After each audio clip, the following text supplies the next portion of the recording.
Hello. It is I, the great and glorious Squiiji, and I'm looking the wrong way. Classic. I don't know why this happens to me sometimes. Sometimes I just don't know where to look. Oh, I'm still not kind of looking the right way. What's happening? Hang on. Look forward, e.g. And continue to look forward, e.g. Okay, that's kind of better. That's close enough. Hi! I still can't wave at you, and everything hates me, but that's okay, because I am here! Twitch chat, you might notice you look a little bit different right now. And this is not something that I had wished for, but it is just the way things have to be. Apparently last Friday, during... I believe it was during... during stream? I think it was during stream. Twitch changed something in their API that broke my overlays connection to Twitch. And then, as a result of that, the poor developer for Slime 2 Zaytree had so many reauthorization or authentication calls go in that the hosting service they use for Slime 2 got overwhelmed. So now they're all down. The legacy Slime 2, which is what I used, is just completely down and may continue to be down for a month or more, depending on how things are going. So right now we have a temporary overlay, and it was the quickest, cheapest, most comparable thing I could figure out to make you look the way you usually look.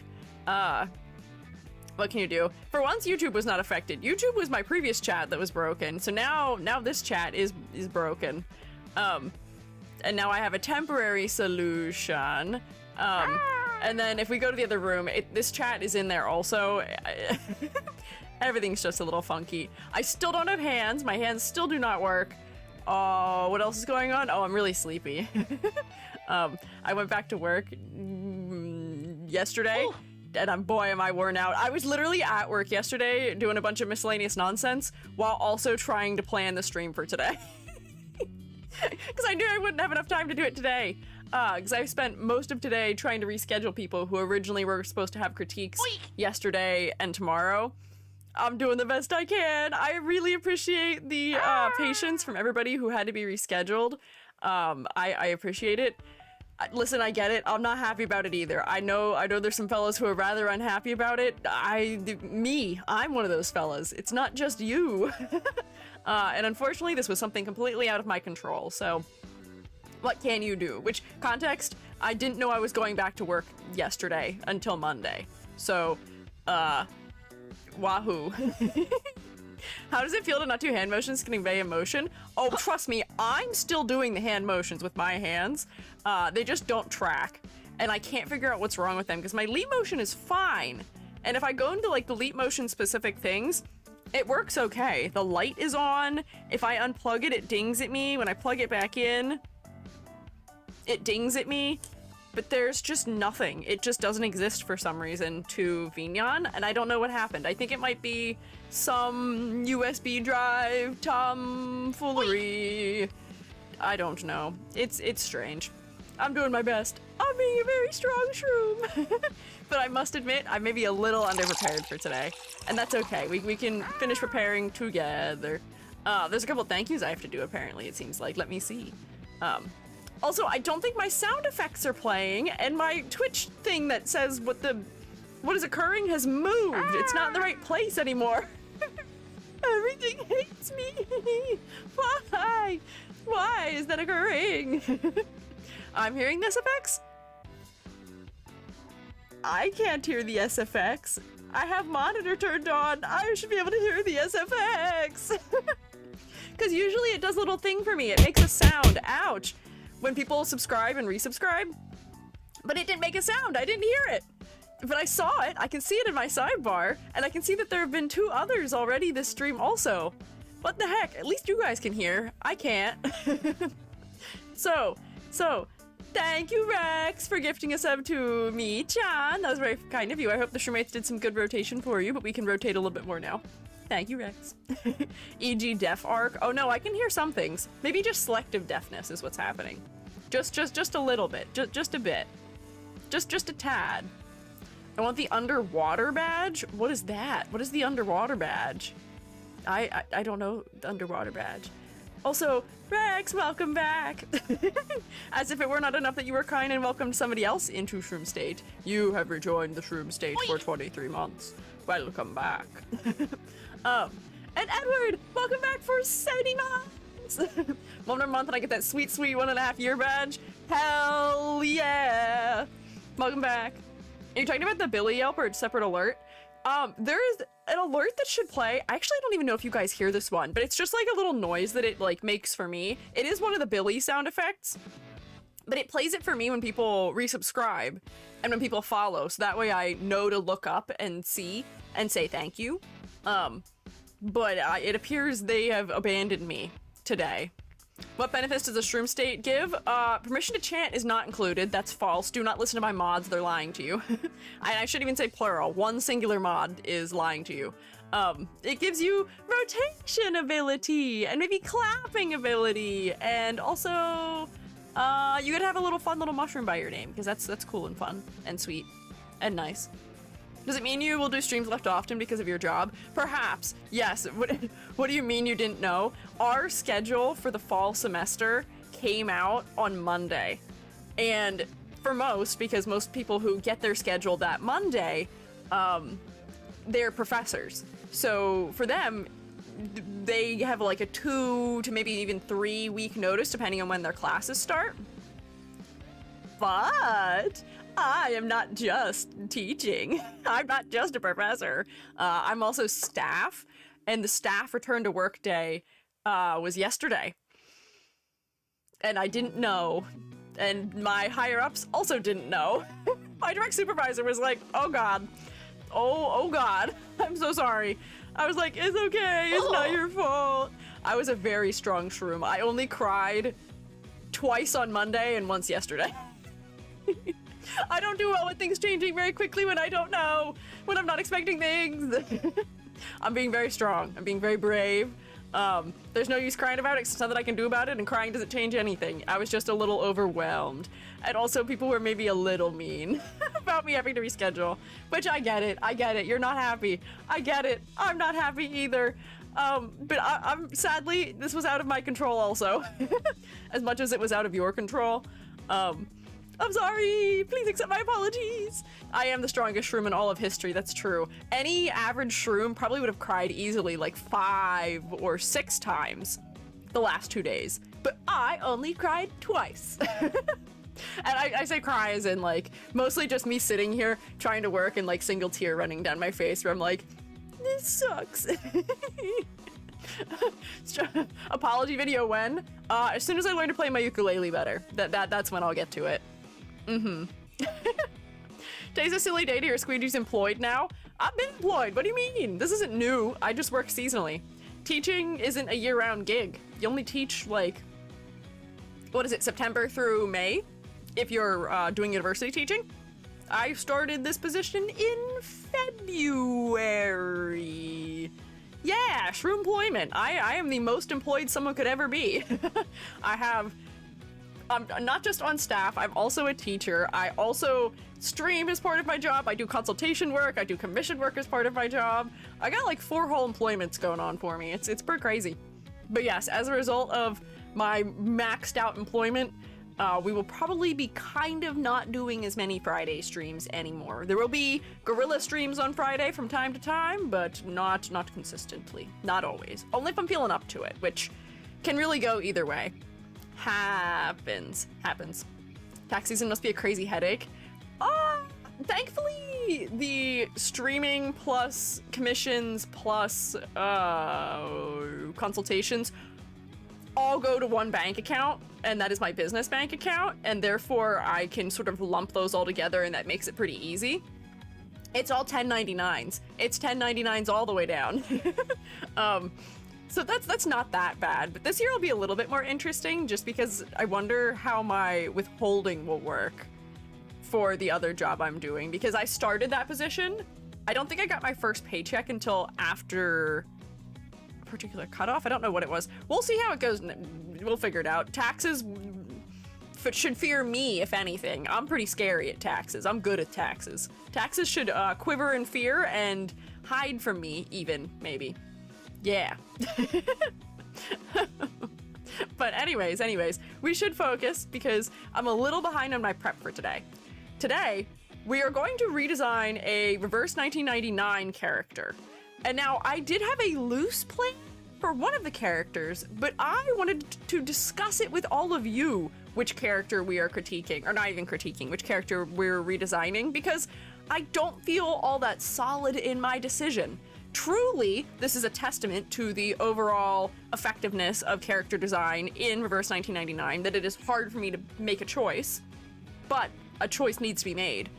Usually, I try and avoid redesigning characters that really only need like a color palette facelift, essentially. Where like it's just like one thing, it's just the colors aren't working, which does end up being the struggle for more characters in Reverse 1999 than anything else. Usually, I'm looking for characters whose designs don't convey their concept effectively. So the only character I had that got a thumbs down from Reverse 1999 was Medicine Pocket, my fellow MB. But Medicine Pocket's struggle, I think, is more with clarity and color palette than it is with concept. Like, I do think I misread them as being more like astronaut than like anatomical, biological researcher / experimenter who's a little unhinged. But mostly it's just a clarity issue with that fella. So we can look at some of the options. We can pick one. If we don't have one that we feel especially strongly about needing a concept-related redesign, we'll just go for Medicine Pocket. Medicine Pocket was who I prepped. We'll do that. But I did see some other suggestions about other characters that may be worthwhile to redesign. So why don't we just look at some of those just real quick here and see if we can come to a decision amongst the shroommates. Oh, I have a billion tabs open. I have too many tabs open. Why do I have so many tabs? Hang on, don't need this. I don't. Here, this will go over here. Oh wait, I have 2 of that. Don't need 2 of that. Nope, do not play YouTube videos. Do not pass go. Do not collect $100. I want this room. Come here. Come here. Let's go look. Get out of the way, Yuji. Get out of the way. Move. So there's not, first of all, there's not as many characters in Reverse 1999 as there are in a lot of the other gacha types of games that we tend to critique character designs in or from. So I think that is going to make it a little harder to make a choice anyways. And let me grab my tier list. Do I still have that? Reverse 1999 tier list maker. I will have to say, I don't understand why some of my tier list maker things I've done have persevered against the many days that have come between me making them and now. Because my Uma Musume one is just gone. It emptied itself. However, this one stayed for some reason. Unclear. So likely we will be redesigning someone who is maybe in this category if we don't go for Medicine Pocket. Although I remember so many of these very narrowly, not especially to all that strong of a degree.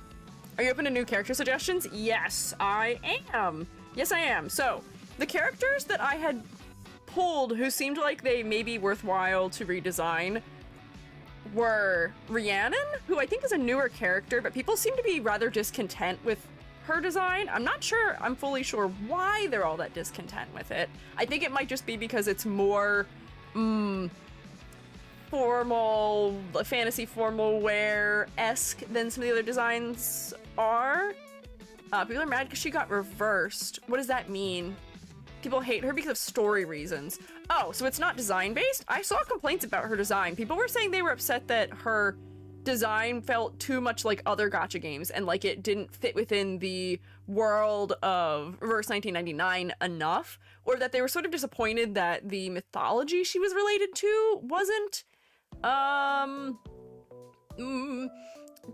maybe clearly conveyed as much as they would have liked.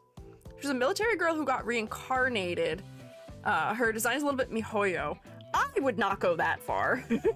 I really don't think I would go that far. MiHoYoverse would never do about 30% of the things I'm seeing here before me.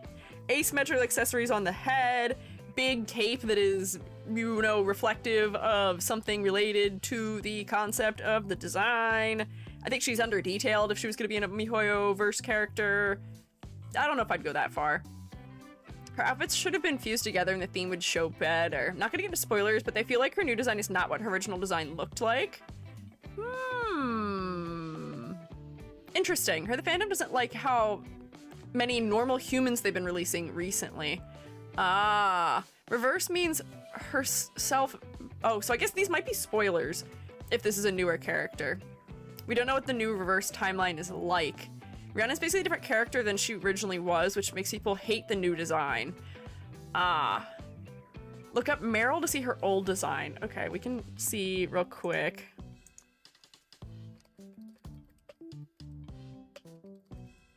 Oop, that's not how that word was spelled. Let's see. Oh, interesting. So they did change a lot about her. This feels like somebody who is involved in like aviation or something. She's got like aviator goggles on top of her head. She's got a long dress on. It's a more modest outfit. Is it a fantasy timeline? Good question. Good question. Don't know. This is interesting to see compared to this. It feels like they tried to take this design and make it more appealing to a certain type of fan, mayhaps. If I flip back and forth between them as I look at them, my arm blocking both of them. So people got attached to Meryl. Now that she got reversed, people got mad. She's part of the military special forces, at least when she was Meryl. It seems like this character is a caretaker for a type of creature that is almost like griffin-like or bird-like. It's a particularly Welsh mythological creature, I believe. Or at least that's what it's inspired by. When they reincarnate, the world resets. People become completely different people who still look the same, but their life story and personality is different. Okay. So maybe we can see if we can find some center ground between what her old design was, what her new design is, how it fits in the world that it is in, and how it's reflecting the mythology that it seems to be drawing inspiration from. So she's an option. Rhiannon is one of our options that we can maybe pick today. So we've got Meryl here. We'll just keep that for inspiration. I have X here because I actually don't even remember why I have X here. I think I saw online also people complaining about this character's design, being confused about the ribbon that they're wearing. There's like butterfly motifs in this design. There is something with heterochromia in this design, but I think people were upset that this character kind of just feels like a little bit of like a generic scientist character. Maybe they just haven't been fleshed out enough. But I have no issue determining that this fella is a scientist. So as far as concept goes, I think I'm picking up what they're putting down. Although this is a character who is a hitman, a genius inventor, and can create infinite possibilities with machinery. So the fact that there's nothing machinery related in this design is maybe one of the other reasons people are not super content with it. Maybe? Don't know. Is this how EG feels when we talk about Genshin? I'm so confused on the lore terms. I'm confused on the lore terms too. Don't worry about it. I mostly just pretend to know what's going on. You're like, yeah, during the world resets, during the this, during the that, reincarnation, something, I'm like, yeah, bet, absolutely, for sure. Yeah, yes. Bet. Uh-huh. And I just go along with it. Because why not? The butterfly, I guess, is a reference to the sub-faction he's a part of. Here's a question, Rex. How many gacha games do you play? Because I feel like you somehow know the lore of every single one of the ones we've discussed on stream. Which, you know what? I kind of know some of it, but not maybe quite comparable to the amount that you know. Hi, EG. Just found your content yesterday. I'm loving it so far. Well, thank you. I'm glad you like it. I'm glad you enjoy. I play this one, but I love reading other gacha game lore. Ah, okay. I see. Lilia and Schneider might also be good for redesigning. You can look into them if you want. Sure. Schneider, I don't know about. Schneider, I think, is fine. I think most of the design changes I'd make to Schneider would be just... we actually edited Schneider before. Hang on, I can show you. That's Taiki Shuttle. Don't look at her. Hang on. We edited her to a degree that I thought was sufficient to convey her concept once upon a time, which was just reproportioning her face a little bit and just decluttering her clothing so it was over detailed. Where is that? Here's Medicine Pocket, by the way, though. They're just hanging out. Where is it? Stream Prep, verse 1999, Prep. And then... Oh, you know what's been smart is if I would have put my grades on some of these where I'd noted them, because Schneider got a 6 out of 10. Is this my edit? It's not. Hang on. This is edits. There we go. Turn off all of the changes that I made to the design. I don't know why I made her bigger. But this was what Schneider normally looks like. Schneider is someone who is wearing flapper-style clothing, but is kind of going through it. I don't really remember the full lore of this character. But the only changes I felt were necessary when we redesigned this character were some subtle things for silhouette, and... Oh, it's because this is a version where we don't have one entire side of the chest out. But it was just, we just did a little bit of reproportioning, I think? And changing some of the details, maybe. We didn't do a lot for this fella. Honestly, simple redesign, but it does make it a lot better. Maybe. I'm not actually sure how much of this was what I had changed, either. Some of this may be the version of the design that was censored also changing it. But, yeah. Sad mob girl from a poor Italian immigrant family with 12 older sisters, that's basically it. You know what? I feel like this one is good enough. This one is good enough that I don't feel the need to redesign Schneider. It's like maybe a different reincarnation becomes playable in the future. Not 11, 12, or 11, oh, because she is the 12th maybe. She's got 11 other sisters, potentially. So I had her. She maybe didn't get a great score. We had Isolde, who also didn't get a great score. But I think Isolde not getting a great score was partially because of color palette and clarity, more so than anything else. I think the concept came across just fine. And the other ones we did in-depth critiques for mostly did okay. Everybody else got like a 7 or higher. So, yeah, I don't know. Just gonna say Isolde, but I feel like her I2 design fixes a lot.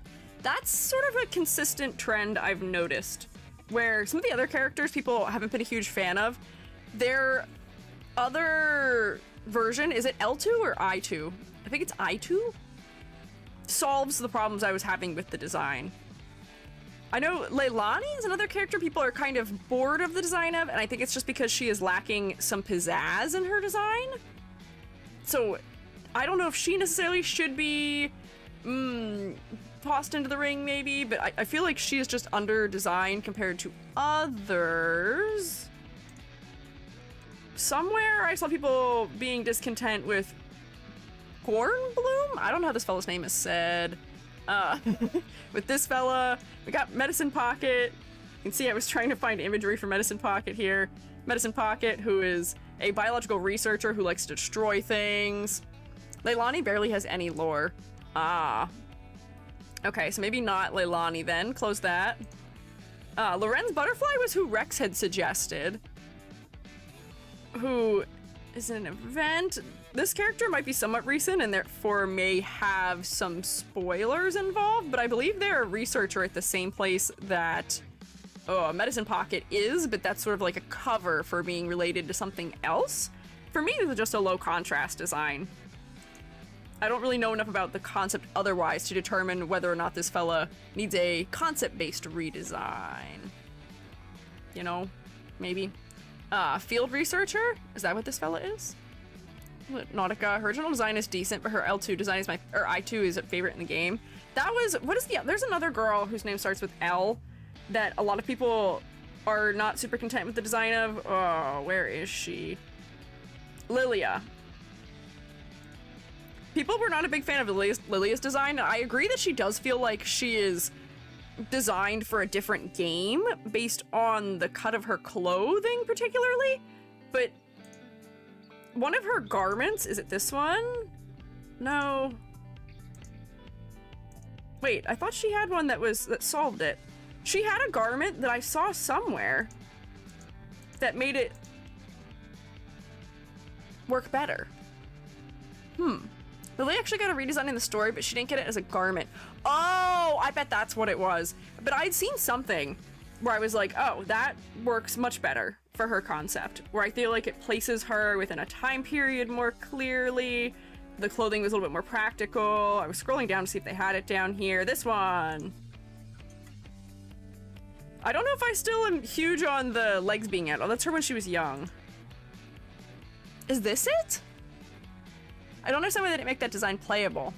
I don't know either, but at least having the jumpsuit I feel like works a little bit better than what she had before. The cape I feel like is a little bit impractical, but the like more jumpsuit style shirt and shorts is more effective.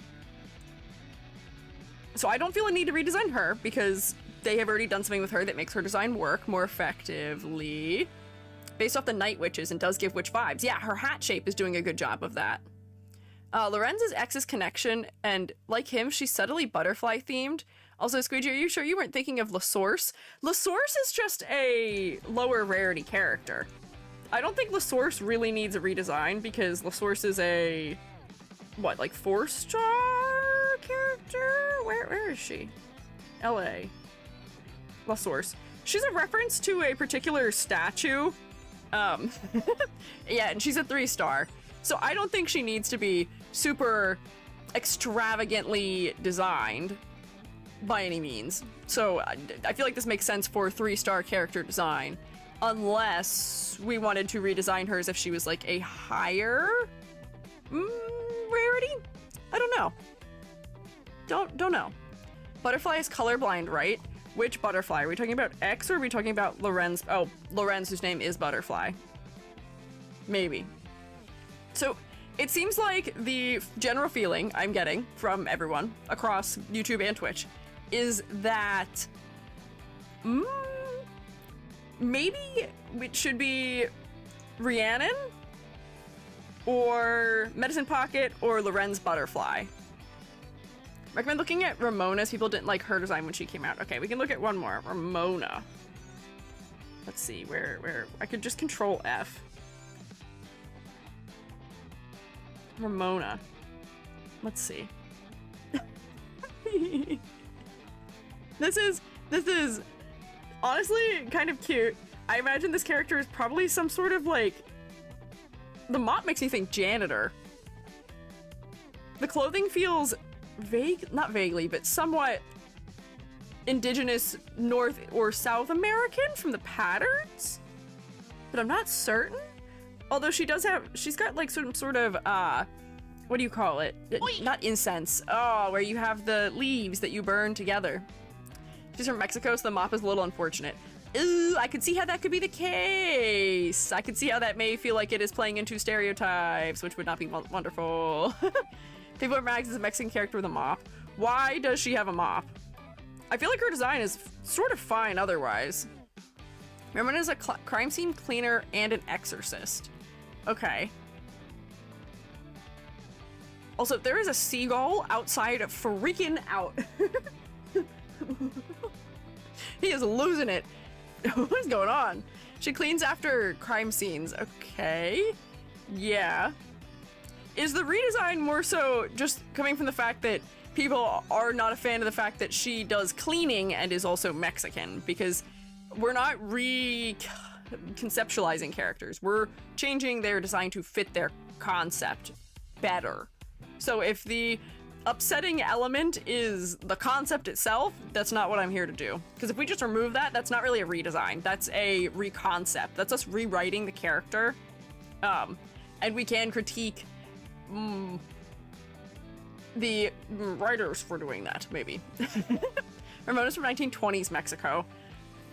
I would say, I don't know if this outfit feels particularly 1920s. if that is the intent. But otherwise, I feel like this is more so an issue with the concept itself than it is an issue with the design. And I fear that anything I might be attempting to do to make this design more effective would unfortunately probably worsen the potential stereotypical read, you know? Crime scene cleanup has specific uniforms, though. I guess that's fair. I don't know what crime scene cleanup outfits looked like in the 20s in Mexico off the top of my head, but I imagine there might be some particular look to it. I don't know if crime scene cleanup is using mops. I imagine they're probably using a lot more like heavy chemicals, although maybe that does require a mop. I don't know, we'd have to do some research. You know what, I'll leave her in. We'll leave her in. It seems like there may be some feelings about it. To be clear, she cleans after arcane crimes. Ah, so then why a mop if she's cleaning up after magical issues, maybe? It's the 1920s, people didn't care about sanitary concerns. That's also fair. That's also fair. There may not have been a specific job for a crime scene cleaner in the 20s. These are all good points. So here's the thing, if we pick this character, we're definitely going to do a lot of research to decide what we want to do about the handling here. What was that? Hang on, there's some really weird noises. I just told you I heard a seagull, and now I'm hearing a lot of weird mechanical beeping noises. Something's going on, and I need to know what it is. Hang on, I will tell you what is going on when I return. I'm not in the oven, but you can just have this thing that bounces around a little bit. Oh, wait, you can't. Oh, wait, you can? Why does this one work? Interesting. Hang on, stare at these things for 1 second. I have to figure out what's going on. I don't know if you can hear all of the commotion. There's a lot of commotion happening.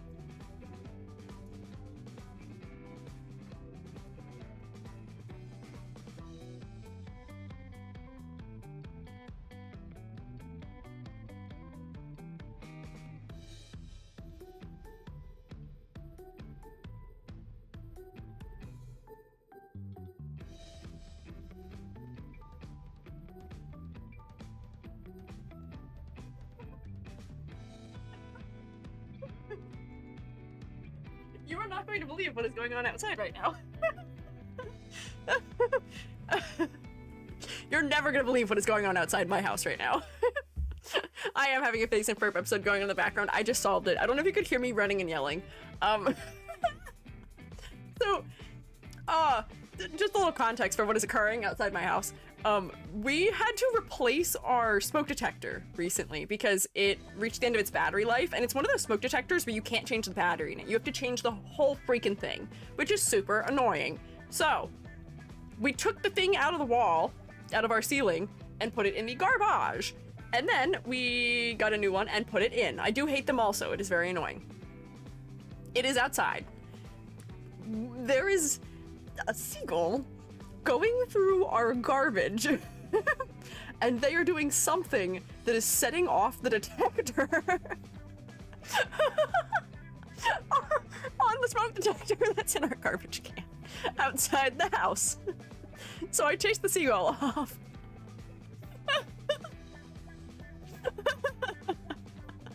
But you can imagine the cacophony of noises of seagull making chirping noises, doing his like laughing noise, but also at the same time just like the chirping of smoke alarm. My life isn't real. Is the seagull smoking? Maybe he was. Maybe it's good that I chased him off. He needs some better life habits. Good God. Things I never expected to occur in my daily life. Oh. What can you do? Hang on, I gotta be a normal person again and stop laughing. Oh no! I had some sticky notes get wet. Oh, what happened? Everything hates me right now. Oh. I have a bunch of wet sticky notes on my desk. That's cool. That's definitely an intended side effect of existing. Very good. Okay. Is this part of why you're supposed to hold the test button to strangle the smoke detector after you take it out of the wall? We did! We did do that! We did the thing it said to on the package to make it deactivate, but I guess it didn't deactivate? I don't know. I really don't know. My grip on reality for the last like 2-ish days has been rather tenuous, so can't kill my smoke detector. The seagulls are getting into it. I'm burning the midnight oil. I think I worked until almost 8 p.m. yesterday. There's a lot going on. But you know what is also going on? Reverse 1999. So, options. Ramona, Rhiannon, Medicine Pocket. Do we even want to toss X in there? We can toss X in there. It seems like nobody felt very strongly about redesigning X, though. It seemed like there were a lot stronger feelings about the other fellas than anyone else. And then no one really cared about this one, so we'll get rid of that. We'll get rid of X. X is fine. All right, if everybody thinks X is fine, we will not worry about it. I don't know anything about what Lorentz is supposed to convey, but you're definitely not somebody who looks like a researcher. X is very serviceable. All right, if that is the case, that's fine. I think that they were just sort of bland in comparison to the rest of the cast, and that's not worthy of a full redesign then. So, I think we're gonna go Ramona, Rhiannon, Medicine Pocket, Lorentz, and I'm gonna poll, and I'm gonna give you 5-ish minutes to make your decision.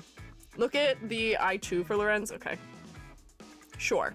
Just to see if that works better for the character's concept. Rain, chaos, and fluttering. Interesting butterfly motifs that are clear in this version. I don't know where this character's arm is, which I think is an inherent struggle I'm having, period.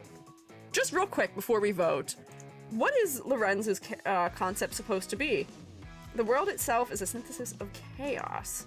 Introduce a little obstacle into their chain of logic. A very logic-based character, maybe? Perhaps? They are dressed in a way that looks similar to some of the fellas who are in the numbers area, even if their name is not numbers, in this case. Introduce an event. Story. To study chaos, one must first immerse themselves in it. A science researching chaos theory, butterfly effect, but is actually an assassin of a sub-faction. Okay. So maybe the fact that they are a scientist and are doing things related to butterfly theory are not coming through as clearly as they could. There's some interesting hints to it. We've got like some trailing off little ribbons down here that are somewhat butterfly-like. These ties on the waist are somewhat butterfly-like, but I don't know if there is anything else referring to a scientist. Scientists is willing to get their hands dirty to understand chaos. Ah! For the fact that they're willing to get their hands dirty, I feel like that doesn't come across very clearly. This person feels very, like, ethereal and bright otherwise. Like, someone who is spending most of their time indoors, rather clean. Straight up cannot make out anything from this design because of the colors. Alright, we'll toss Lorentz in. Likes playing with others and playing multiple sides, but the only side she is on is her own. I2 works because she's an assassin. Okay, so maybe we can lean harder into making her feel like she is disguised as a scientist here. Potentially. To be fair, her chain of outcome sub-faction is hiding inside the science faction. One of her voice lines is literally like, hey, nothing a gun can't solve? That's cool. Power phrasing, but that's fun, that's fun. Okay, so, let's make the poll. I think we will toss Lorentz in. Poll. Who do we redesign? And since I'm gonna be trying to do this somewhat quickly, we'll probably just end up drawing over the base, or the original illustration, and I'll create a, like, EG anatomy posed version after we reconfigure what we would like the clothing to be, if that makes sense, as a solution. So, Ramona, Rhiannon. I'm gonna screw up spelling Rhiannon, because I know somebody who spells their name differently, but that is their name. Medicine Pocket. Oh, the other thing about Medicine Pocket that I think is somewhat warranting the redesign is the fact that Medicine Pocket's design is supposed to be decently inspired by beagles. And I think the hints to that are too subtle, maybe, even though I do see a little bit of them. Lorentz Butterfly. Yeah, okay, there we go. We'll copy and paste this over for YouTube, and I will hang out in the meantime while we discuss. Her name is based on an IRL scientist who discovered butterfly effect. Ah, see, I know they like to make those references in this game. Let me grab this. What? Put that there and grab this and what? And put that there and grab this. Pop and put that there also. And maybe also this one. And I can put it there. And now you can have a pole and I can have a pole and we will all have a pole. And we will all hold hands and sing songs and dance in a circle. Her best mate is X. That's interesting since we were maybe considering redesigning him also. Big important note, gameplay and their canon magical abilities aren't exactly the same for many characters. Heck, many characters canonically don't participate in combat. Ah! Like, Melania turns into a sugar glider during her ult, but in canon lore, her magical ability is switching places of objects and people. Interesting. Intriguing. I feel like that is an odd decision as far as concepts and writing goes. Why would their magical ability not be related to their combat? That feels kind of like oddly disconnected to me. I don't know. In the meantime, while you guys poll, you have about 5 minutes to do so. Why don't I take a roll? Who's here for class today? I did give you the usual like 40-ish minutes to show up. Ah ha ha ha. If you would like to have your name read, use the 1 channel point redeem known as here on Twitch. On YouTube, you can just say hi or here or something like that if you would like, as soon as I stop being frozen. Good God. Let's see. Who's here for class today? I see Edward and this PC and Siloon and Eris, Sponge Ash, Rex, Chili, Friendly Guy, Nilo, Sanazum, Rusty, Nee, Ember, Chokorama, Refracted Fluff, Manzana, Zevas, Bleak, Corey, Yellow, YouTube roommates. I see Gordy Goo and Asterwee and Musical Orbiting, Fire Lady, Eduardo Barrett, A Person, Game Loser. Hi. Hello. Lurkers, don't worry, I got you marked down. I appreciate you being here as always. Thank you. And VOD watchers, I hope the future is treating you well, and I hope that I figure something out about all of the designing that's going on. Thank you. Hang on. Majority of magical abilities are not really made with combat. Some characters can still find creative ways to use them for combat, but when it comes to gameplay, it's really hard to translate those magical abilities to gameplay, so they just do what they can, especially because a lot of the abilities are very abstract. Ah, okay, I guess that's fair. Fair enough, sure. Sugar gliders mentioned, did you know they have a pouch to carry their young? I did not know that. Did you know that in the US of A, you can find in the outdoors flying squirrels? They exist. I didn't realize that that was a real thing until we had cats, unfortunately. And you can imagine why that might be unfortunate, that was why we learned. But my family built a nesting box for flying squirrels and put it up high in a tree. Don't worry, no, we've had no ill events. My cats don't really hunt anymore at all. They're old men. They don't really do anything that requires speed. And they also came from the outside, so they were terrible, horrible, invasive species that we couldn't keep in the house. But anyways, cuter way the story goes, in a more uplifting manner. Shroom Fam built boxes for the squirrels to live in real high up in the trees because our woods have gotten pretty damaged over time. So they built some boxes. Fungi Father climbed up some, I think like 25-foot ladders to put them real high up in the trees. And really did not have fun doing that and was like, oh, I'm never climbing this ladder ever again in my life. And I said, that's fair and fine. And actually, for the fact that you are... Actually, how old is Fungi Father? Fungi Father's almost 60, I think. Actually, don't fact check me on that. I think Fungi Father's in the vicinity of 60. That man should not be climbing 25 to 30 foot ladders, probably, anymore. I'd prefer really if he didn't. But he put him up in the tree. However, we had a really bad storm come through like a couple weeks ago, and he could see that one of the boxes had started to like tilt and lean forward, and he was like, oh no. No, we can't have them get hurt.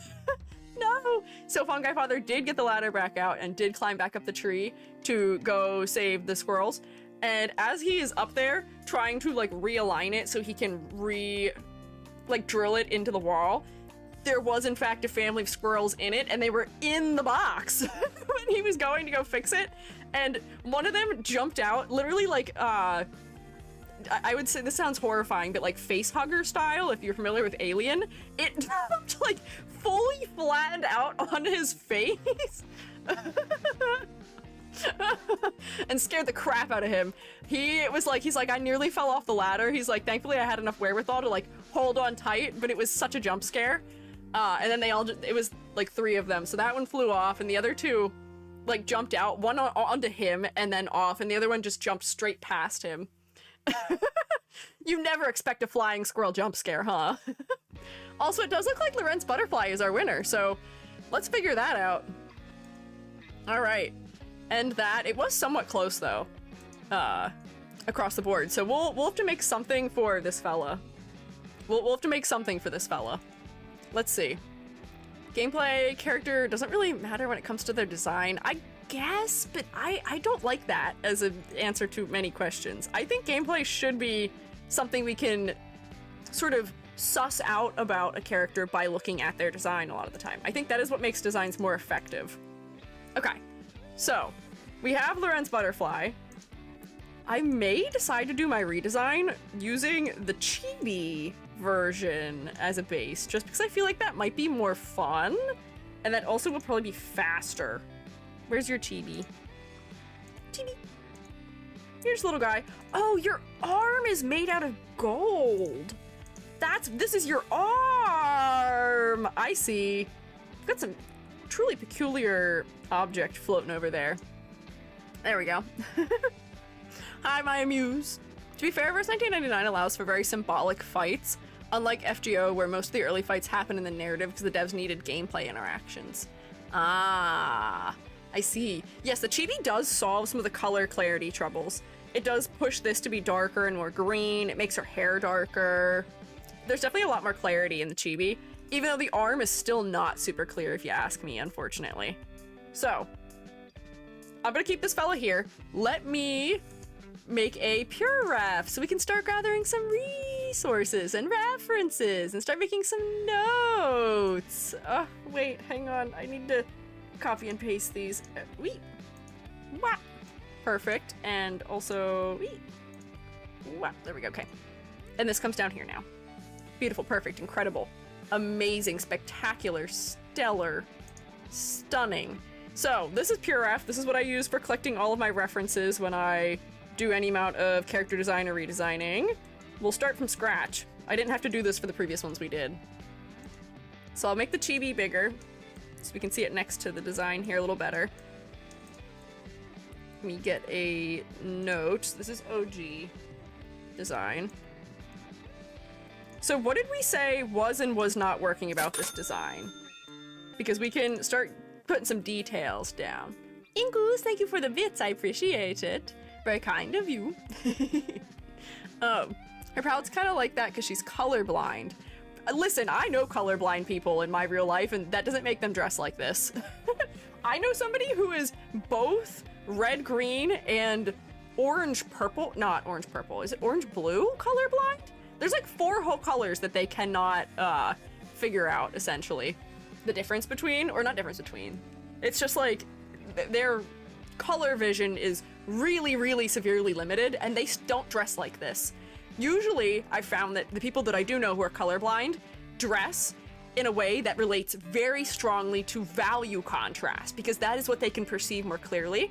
So, based on that, this character is very low contrast in value, which to me doesn't make sense for a colorblind character. This is just anecdotal evidence. I don't know if this is necessarily something that sweeps across the board, but I will say, being in art school, you do meet a lot of colorblind people, which is interesting because I feel like you probably meet a lot of colorblind people just regularly in life, but they may not know they're colorblind. Artists have to figure it out.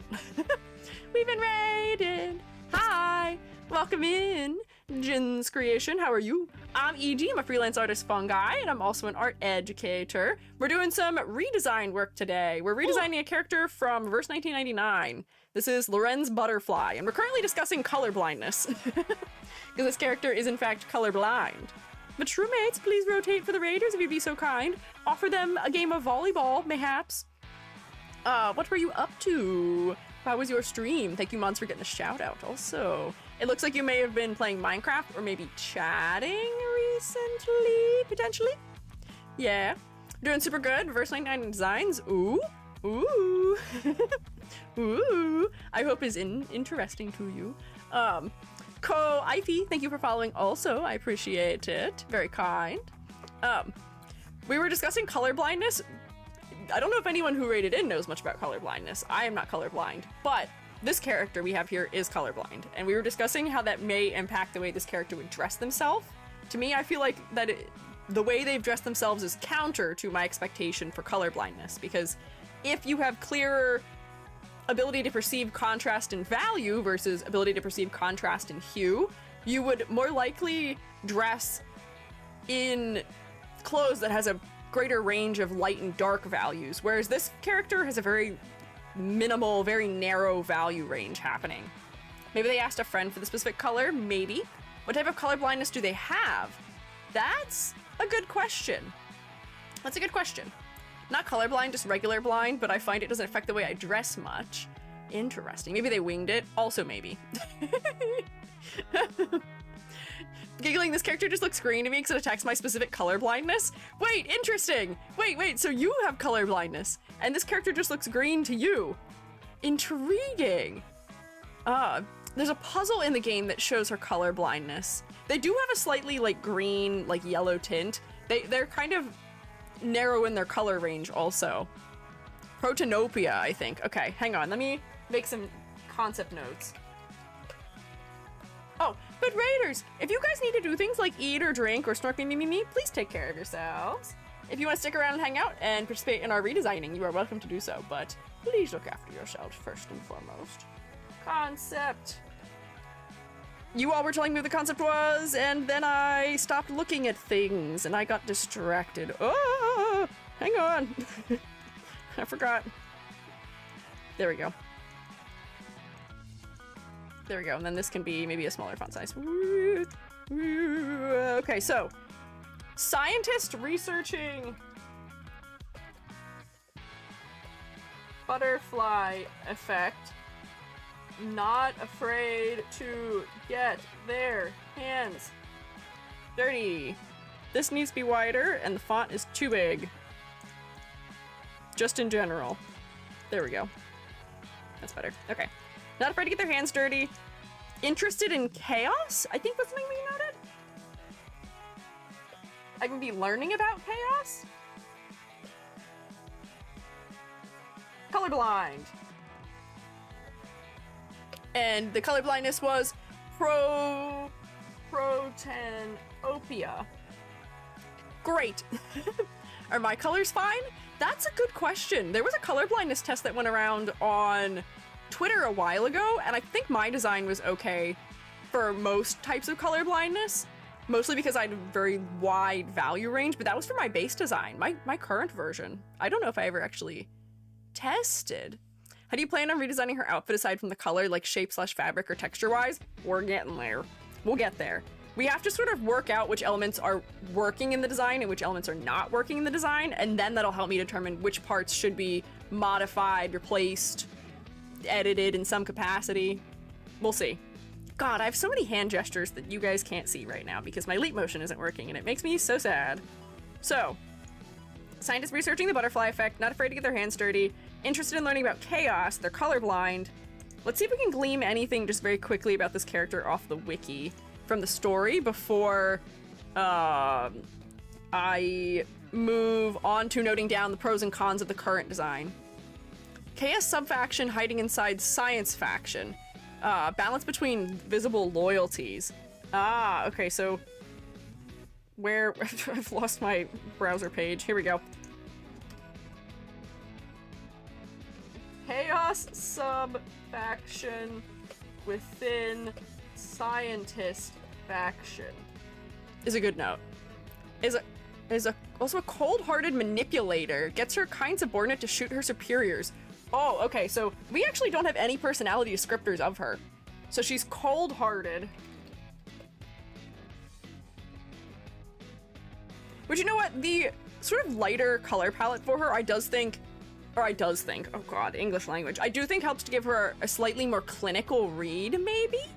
Yeah, what is going on with her light ring robot thing and her arm being made of gold? I feel like there has to be something lore related with that. French. Oh, I should see what time period we're working with also, just really quickly here. Her name is Margaret? Marguerite? A meteorological observer known for her cold, sharp intellect and unconventional methods, joined the secret society Institutum Lorentz under Laplace's nose, keeping her identity a complete secret. So she's a meteorological observer. Cold, sharp intellect. Cold, sharp intellect, yet warm colors is an interesting combo for me. Cold, intelligent, hearted. So, scientists researching butterfly theory. What was that word? Meteorology. How do I say that in the right tense? Meteorological. Meteorological. Oh, I was playing it right. Meteorological. Specifically. Sacrifices people to get more data. Okay. That's not great. Margaret's her alter ego within the Foundation to keep her identity hidden. This faction escapes time period. Okay. Science experiments involving gold. I was wondering if there might be an alchemy angle going on, since alchemy does always, at its roots, come back to synthesis of gold. But maybe not? Headquarters for this faction also resides doesn't get reversed. Okay. No reversing, no 1999ing. She has many personalities. Burton doesn't know if the person she has in her suitcase is even the real Lorentz, I believe? Might be wrong though, since that's what I heard from others. I assume Margaretha Laplace Weather Woman is her cover identity. Ah, lead researcher of Chaos, referencing chapter 2 of the story by X, who mentioned Lorentz Institute being a secret group. Lorentz Butterfly is from the 90s. That's interesting given the clothing. Because the clothing doesn't feel very 90s at all to me. Or especially French for that matter, outside maybe the shoes. But perhaps this area does exist outside of a particular time frame because it is more focused on research-based clothing. Sensing the use of triangles in her shape language. There is a little bit of it, but for how dangerous she is, there's still a lot of like really round shapes with these like eyelets that maybe are reminiscent of the eye patterning on butterflies, and like really squared off shapes too that make her feel like she is trustworthy and sturdy and things like that. I thought gold for snobbiness. Maybe, but having her entire arm be made out of gold, I feel like is a specific decision that would have some basis to it. Like, they wouldn't just make her arm gold for no reason, I don't think. But let's start doing some pros and cons. Here, so pros. I do think there are some clever uses of butterfly motifs. And they're subtle. We'll likely be keeping some of that. I don't think it's as clear in her chibi, but if I go to notes... No, I want to draw. Give me a color we'll be able to see, please, also.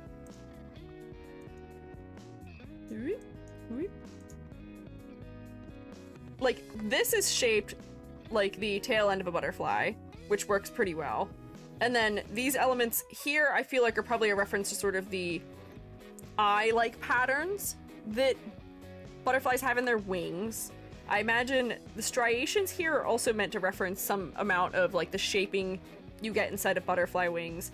And then these little things in the back here are also probably related to like a swallowtail butterfly. Her ring is an arcane machine. This thingy? This is an arcane machine. Okay, cool.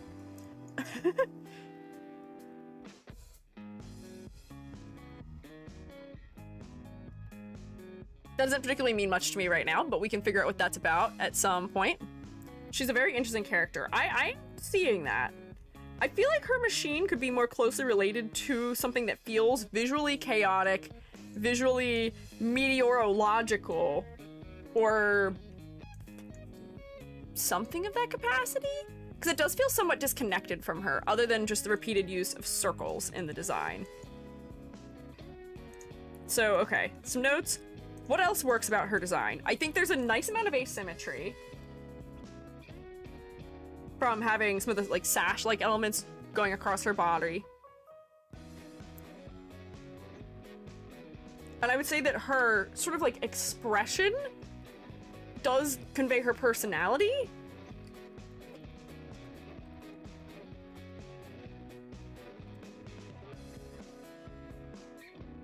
So that would be what is working. There may be other things working about the design, but that's what my specific notes are. Cons. I don't think she looks particularly like a scientist or a researcher.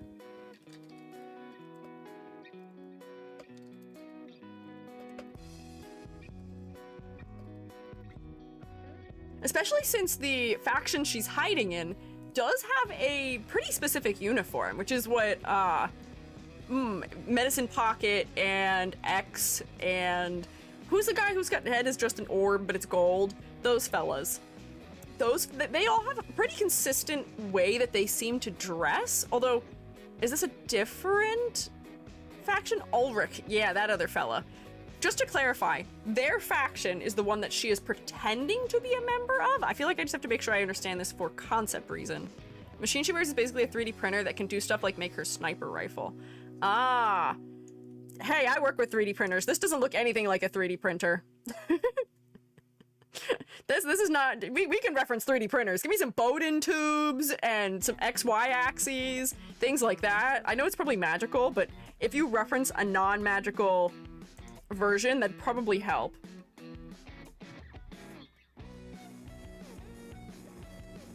Yeah. Basically, do anything she wants it to. It can make it a sniper rifle or a toaster. Oh, okay, so it's not a 3D printer, it's just something else. I1 is not her scientist cover. Well, then what is her I1 design supposed to be, then? I think the shape machine's meant to reference the Lorentz attractor, which is also shaped like a butterfly, discovered by Edward Lorentz. Okay, wait, hang on.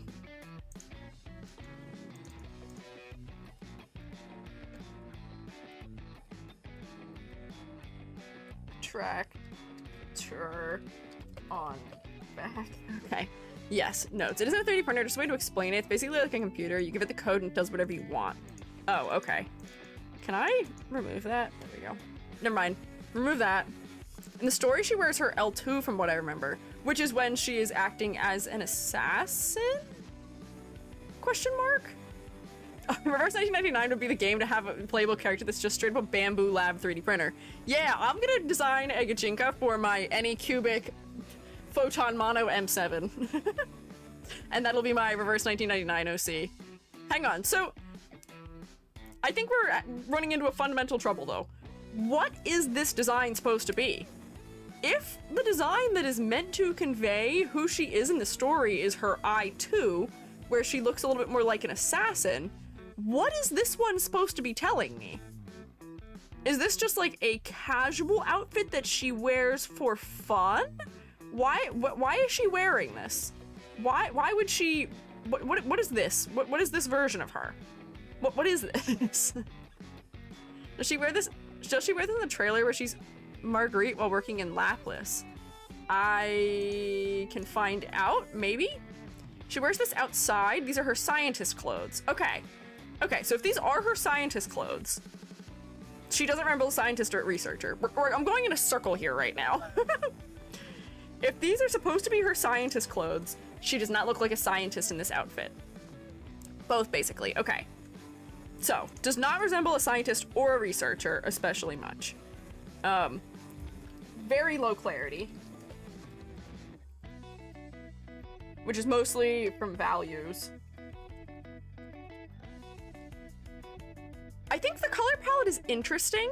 I wonder if it might make sense to put her into a cooler undertone, perhaps, for her color palette, if she is somebody who is considered to be like cold, intelligent, a manipulator. We do tend to think of like cool undertones and cool palettes as being more closely related to like clinical research and like sort of that harder to approach demeanor. It's kind of icy, which might make more sense for her.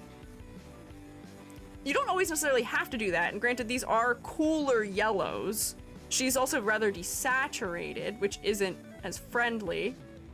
When she's Marguerite, she is gentle, sweet, and nice. Chaotic evil character, basically. Nothing is off the table if it helps her. Can't see if the skin begins or clothes begins. That's a separate issue. Maybe for I1, her identity is Marguerite or Miss Jones. Oh no.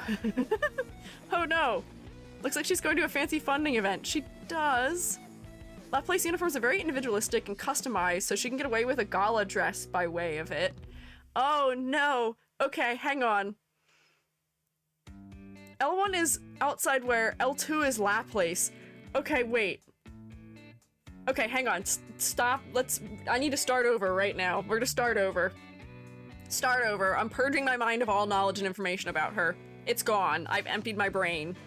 This is getting really confusing.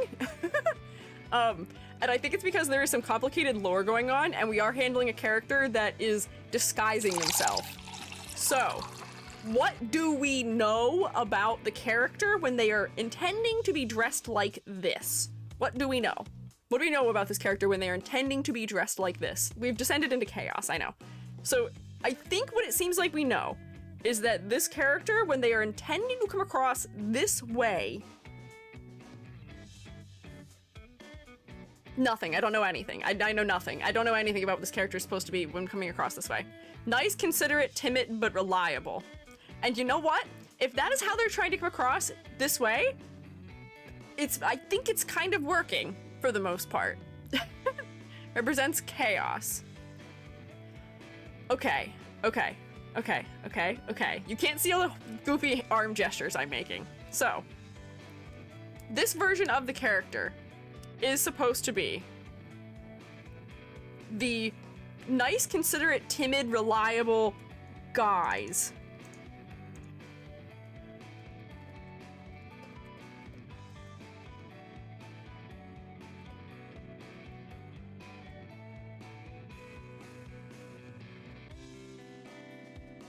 So based on that, the color palette I think works then. But she doesn't want you to know she's chaosy, right? That's supposed to be unknown.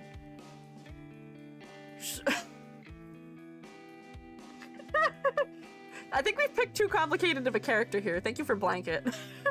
Okay. No, she's Lorentz, the assassin here. No, I too is an assassin. This look is not meant to come across as an assassin. Basically, your senior that you look up to. How does this keep happening? Every time I think I know what we're looking at, I don't know what we're looking at anymore. And I think this is going to be an inherent issue with Reverse 1999. I fear we may be biting off more than we can chew right now. Hard talking about a character who's multiple. Her L2 is a scientist. What is she? What is her concept? The fact that we cannot clearly convey what her concept is supposed to be at this point in time in this outfit is making this difficult.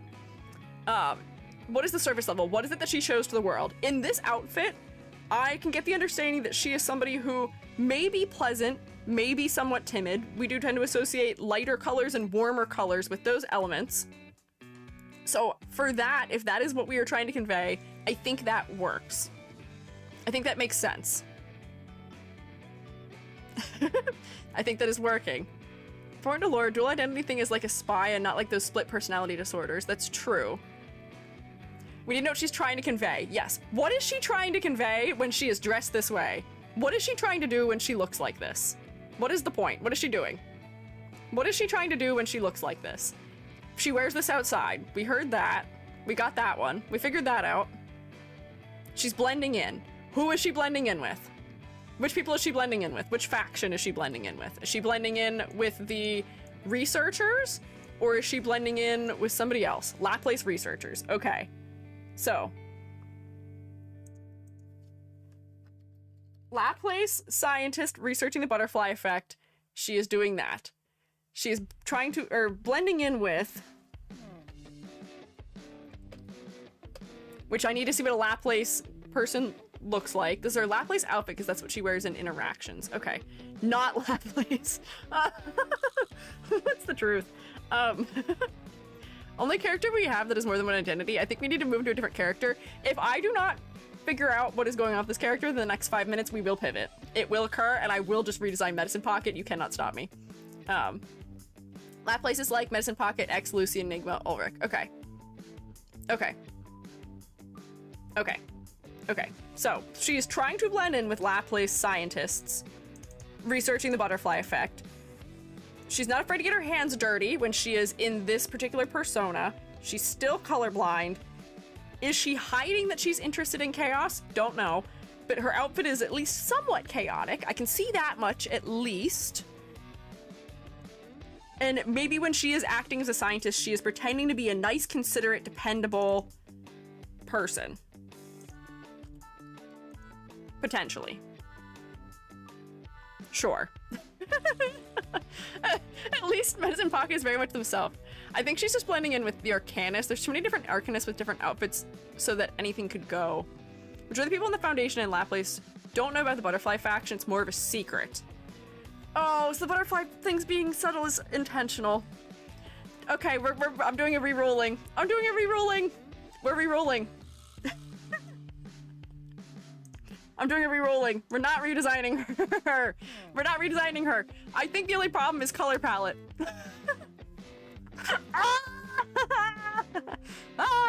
Everything's on fire. I'm having chaos. This game is very complicated. Is what I'm learning.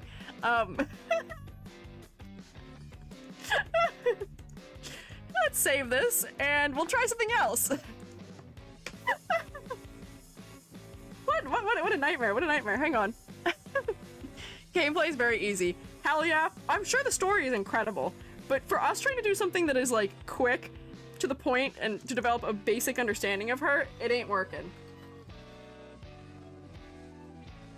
It ain't working for that. I can't beat a confusing lore.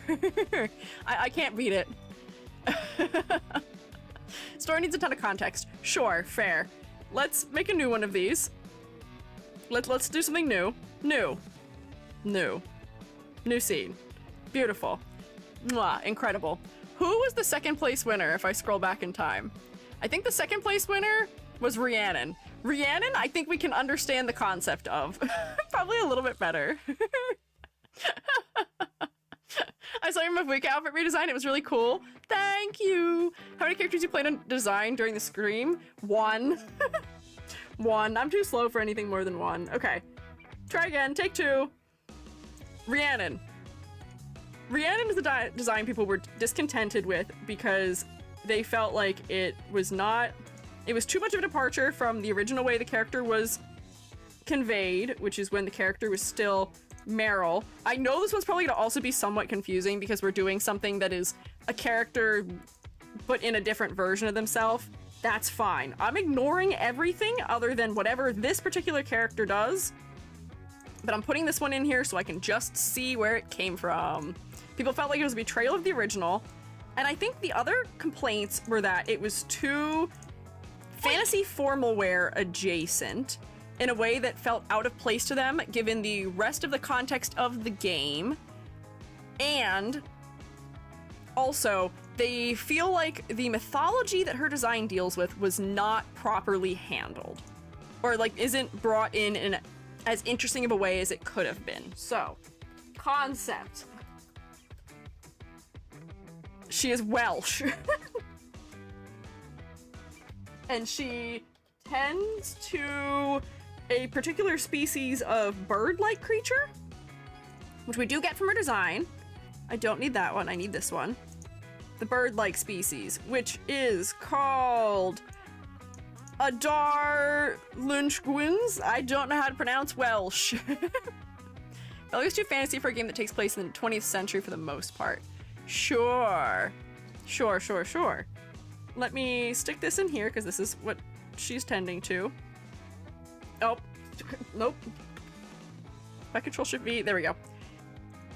which we will find a reference for what those things look like, and we'll bring that in. She is supposed to be inspired by the time period. That is my Discord server. Don't need that. That's okay. There's nothing in there you can't see, but I have too many tabs open. There we go. She brews wine for them, helps them preen their feathers, doesn't bond with them in a way that goes along with family tradition, modes of curiosity, disappointment, and peaceful time. Don't keep her down, because the birds are her family. Even more legendary than the griffins they resemble, Adar Luch Guins are covered in light refracting feathers that shift dynamically to mirror their surroundings and render the birds invisible to those who don't know what they're looking for. Ah, okay. Feathers definitely developed. Can blend into stone walls, forests, or the night sky. I imagine that's probably what her cape is referencing. Maybe. She loves the birds. Nice. Good. Fires of war crept on her home, burning away what reminded of her short, carefree childhood.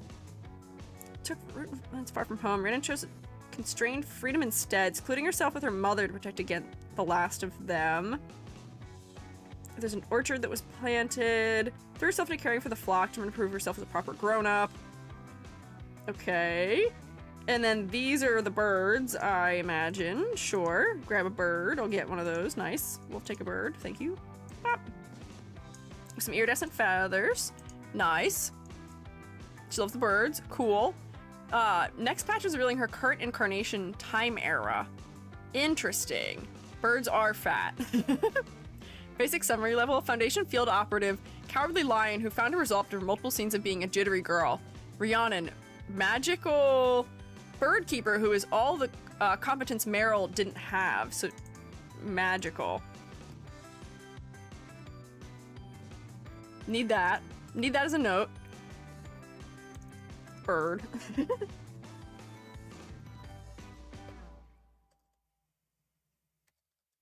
She also seems to be trying to escape persecution. Or not necessarily persecution, but escaping the fact that there is something bad going on. She's hiding. Those seem to be two potentially important traits. They're both cowards. Okay, sure. Works. There's 3 birds. One is big and always invisible. Okay. It's all the competence Meryl hasn't. So she is competent.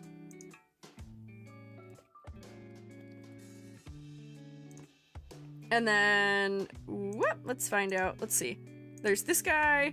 Oh, these are the other birds. So she's got her feathered witch's cape, which is something I probably won't change too much because I think that is well designed. This guy kind of looks like a little owl.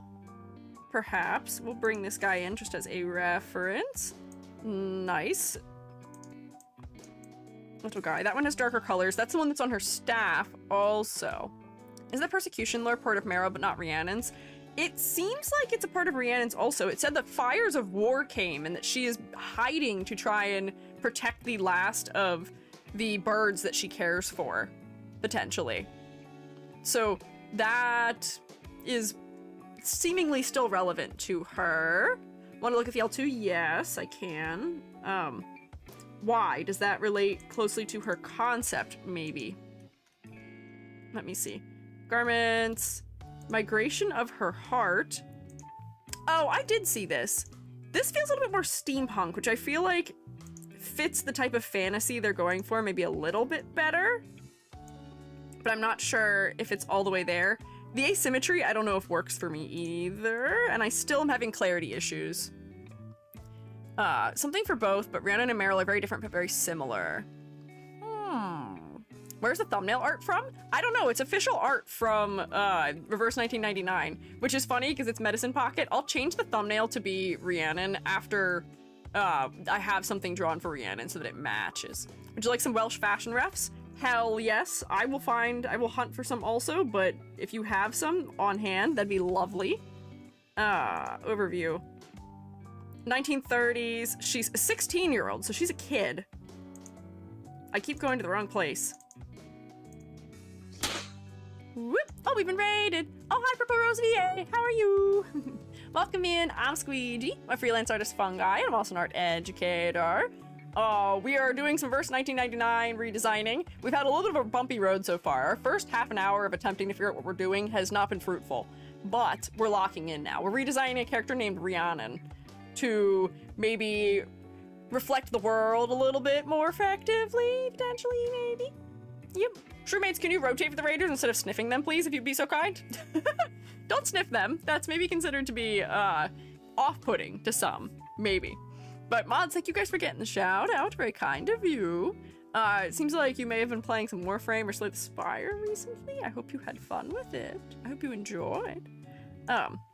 If you need to do things like eat or drink or snark me, please take care of yourselves. Rose Ray was playing Warframe and then Slay the Spire 2, then Scuff hit me. Everything changed when the Scuff Nation attacked. Don't worry, I'm also dealing with that. My chat overlays weren't working, some of my other overlays weren't working. Scuff is just the VTuber way. It happens to the best of us, it happens to the all of us. Happens to the every single one of us. But I hope it wasn't too bad. I hope you were having fun at the very least.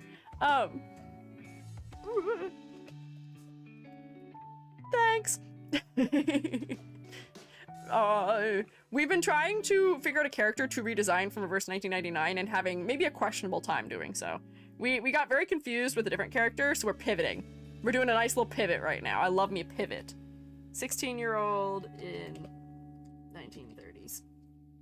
Cool. Hell yeah. Also, thank you for the rotationals.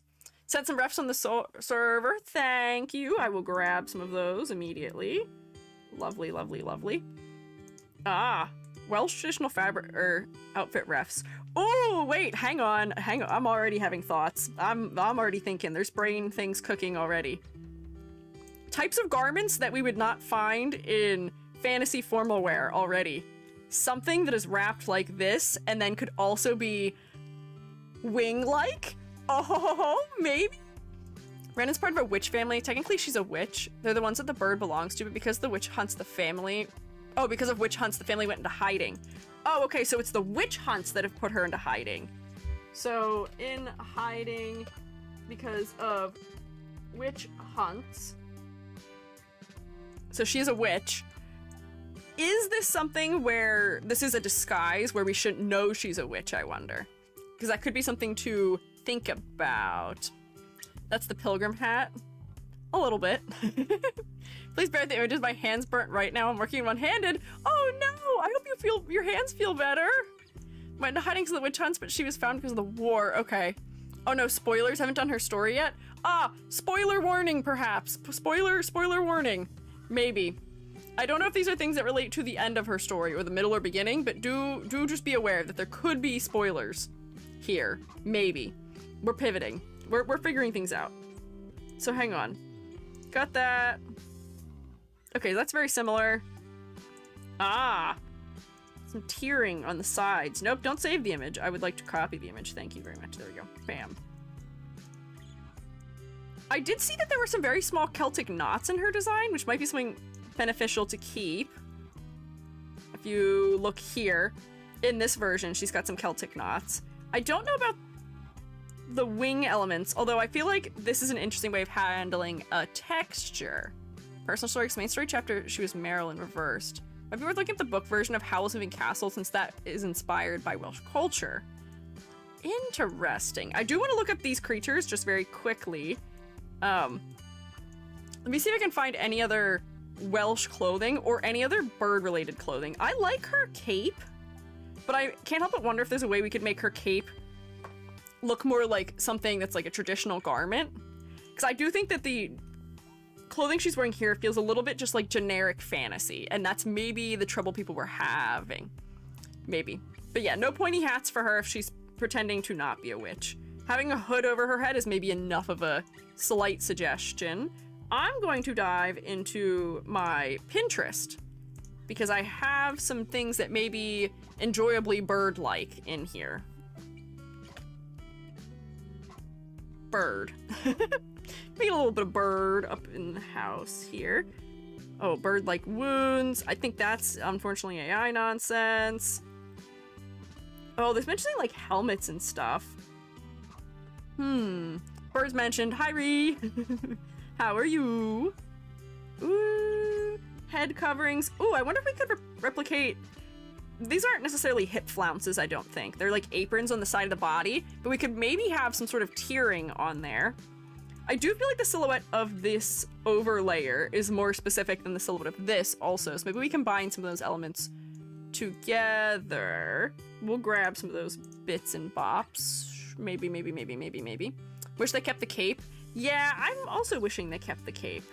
Ooh, sleeves like that do feel somewhat wing-like. Maybe.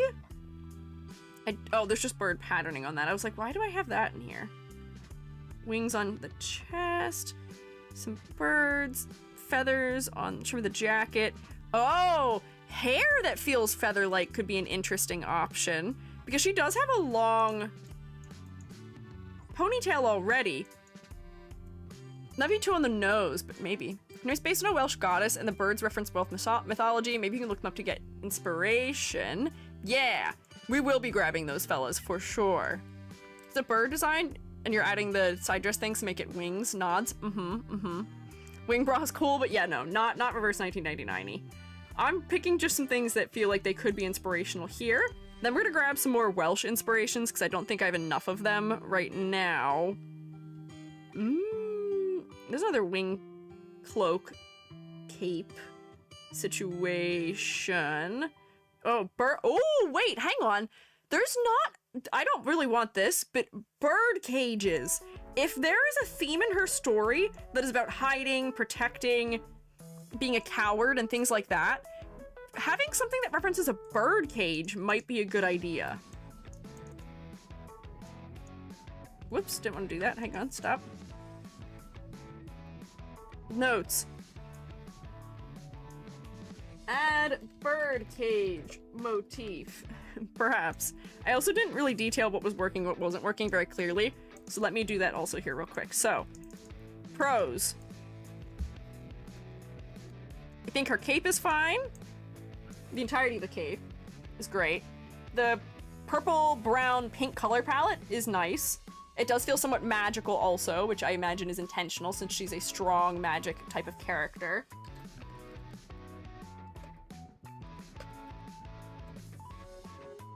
It's both bird-like and magical. I don't know why I capitalized everything in that sentence. What else would I say works here? I think the silhouette mostly works, but that's more so just because of the cape. I would say that the bird elements come across clearly.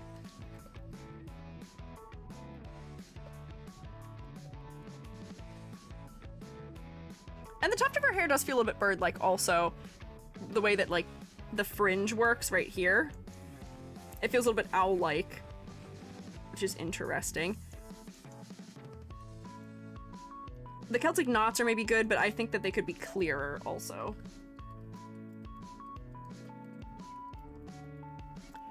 Cons. What isn't working? That would be...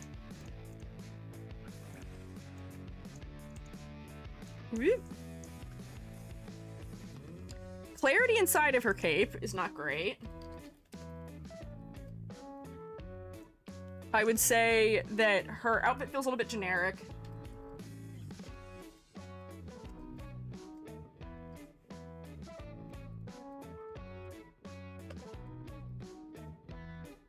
And...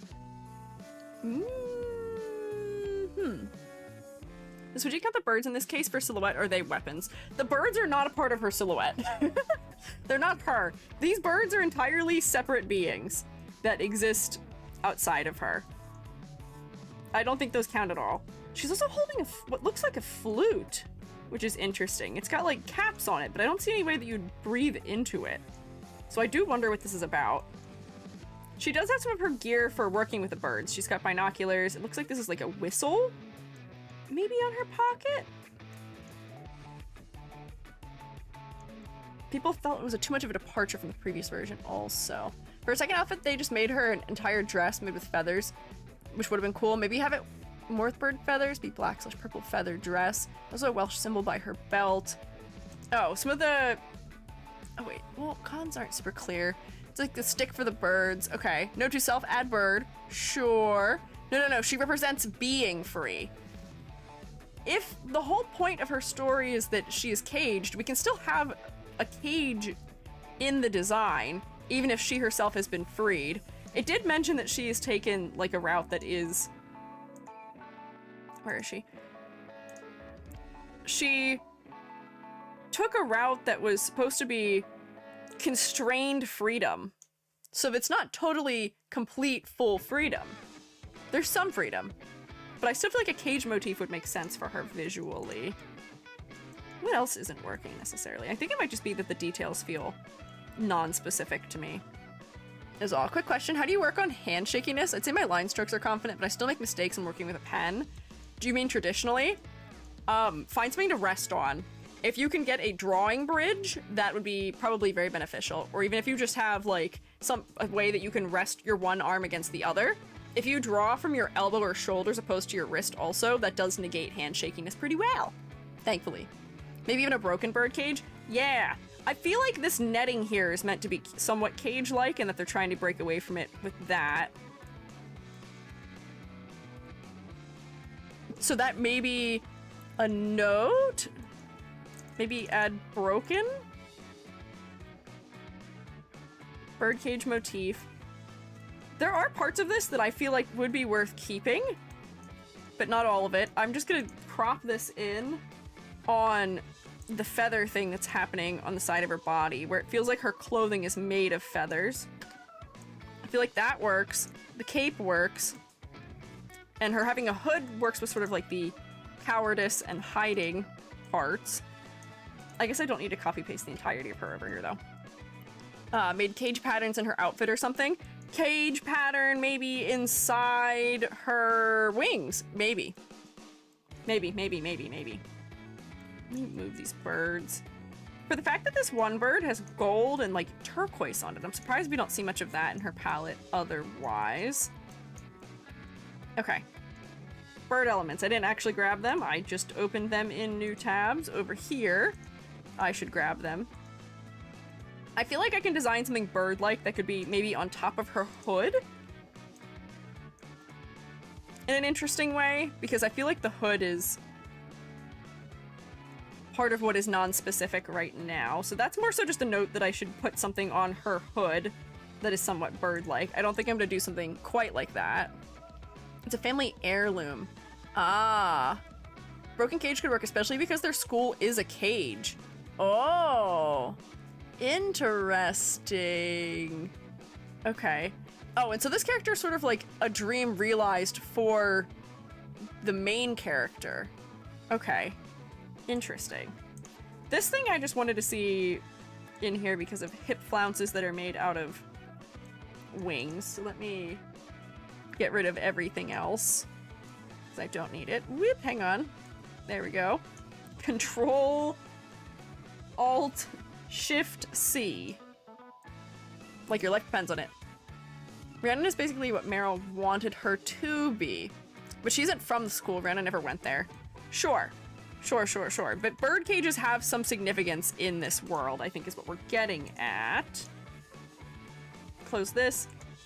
I'm gonna copy these because I feel like for a character who is maybe a coward or maybe in hiding, I feel like covering her body or having things that cover her hands is something that can relate to that trait. Birds are a prevalent theme in verse 1999. Okay. Like, I'm surprised she's not wearing long sleeves. Maybe part of what makes this design feel like it doesn't make sense for her, and also this area, is the amount of skin that's showing. For as much as some of the characters in Reverse 1999 do show a good bit of skin, I feel like this thing they've done with having her arm and shoulder exposed and her legs exposed like this is also what's making people think of like Genshin Impact or like Hoyo-verse types of designs, potentially. When this is a character who may make more sense to be dressed a little bit more modestly. She isn't a coward? There's no truth.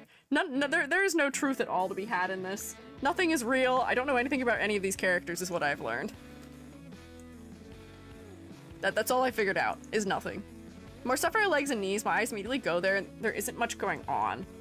That's fair. They are a nice area of rest, and they're also, like, peachy and warmer than other things, so I don't know if the focal point is working very well right now.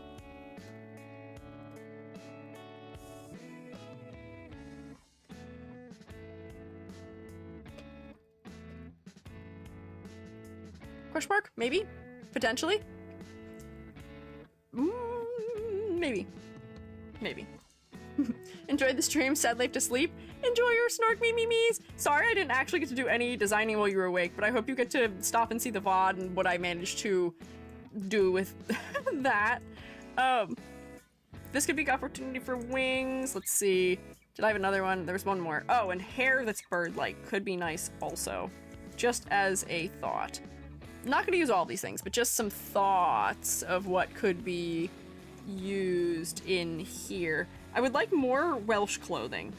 And then I also need to look at the particular references that were there. So I'm gonna drag this elsewhere and do a Google search because I need to read the words. So we need her namesake, Rhiannon. Protagonist described as one of the great female personalities in world literature. Strong-minded ruler, lady of the courts, devoted mother, intelligent, politically strategic, famed for sophisticated conversation and striking looks. So this is a depiction of her. I imagine this may also be why she's depicted as being hooded. This particular figure seems to often be wearing something similar. Some sort of hood that cascades over her shoulders a little bit. What if the bird hair had some feathers from her birds? Might make it busy. Maybe. We'll look at that. Rhiannon may have originally derived from a goddess. Person record in 1803. Strongly developed as a mother goddess or a horse goddess. Inherited traditions of an earlier Celtic deity. The Gaulish horse goddess Epona. Okay. Interesting. Strongly associated with horses. Not related to her being bird-related, I guess. Interesting. Intriguing. Even thing with the horses versus birds. Yeah, I guess we are still looking for freedom motifs or ability to travel. Beautiful woman arrayed in a silk brocade, riding a pale horse, is the way she is described. Gold silk.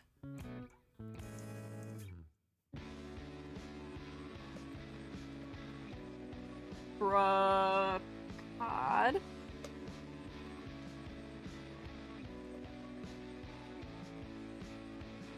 We'll include that as a note. I need to make that wider. So I'm hearing it's Uma time. No. We don't need two animals. Two animals might be too much. Don't know if we need two animals. Third branch. Disastrous Irish things. Interpretation to the goddess. Interesting. I mean, I can be one. Both Rhiannons are exact opposite, which makes me think it's intentional. Ah, okay. I see. Story. Trying to read quickly and learn things while on stream, not easy. Goddess of Sovereignty, who, in taking to her spouse, ordained him a legitimate king. Gracious, bountiful queen goddess and the wronged wife are the tropes associated with her. Personality especially, Rhiannon the goddess is the exact opposite of Rhiannon the character. Interesting. So I imagine maybe they're doing that intentionally. I just want to see how that character is depicted, maybe. Historically. Although it seems like most of the depictions I'm finding are very modern.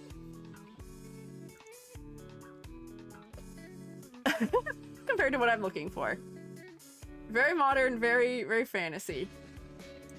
Girls' museum. What a museum to exist. A girls' museum. Oh, this character is part of the inspiration for... Oh, what is her name? The girl from Brave, apparently. Interesting. Which I imagine that character more so fits the characterization of the mythological character of the name most. Merda, yes. Every time I think of her name, I can't help but think of the fact that it's a curse in another language. But that's her. And a lot of the depictions I'm seeing in Welsh art are not helpful. Let me get something. So I'm not finding anything historic, potentially. Let's see what these are. Ah! So they are just like, essentially, griffin-like creatures. This one's based on a pigeon, although I don't know if they always were. Where they have 4 legs a lot of the time, even though the ones she has does not have that. Did you really heard the curse when you said it just now? Yeah! It might be the way I'm pronouncing it that makes it worse, but it's a curse in Portuguese? Question mark, right? I think. Look at Rhiannon's splash art. She's riding a horse bird on it, which is a reference to the goddess. Oh, intriguing. Okay, so they are meaning for that to be a part of it. Let me go to her gallery just real quick. Is it in the garments? No. Gallery? I don't know where her splash art is found.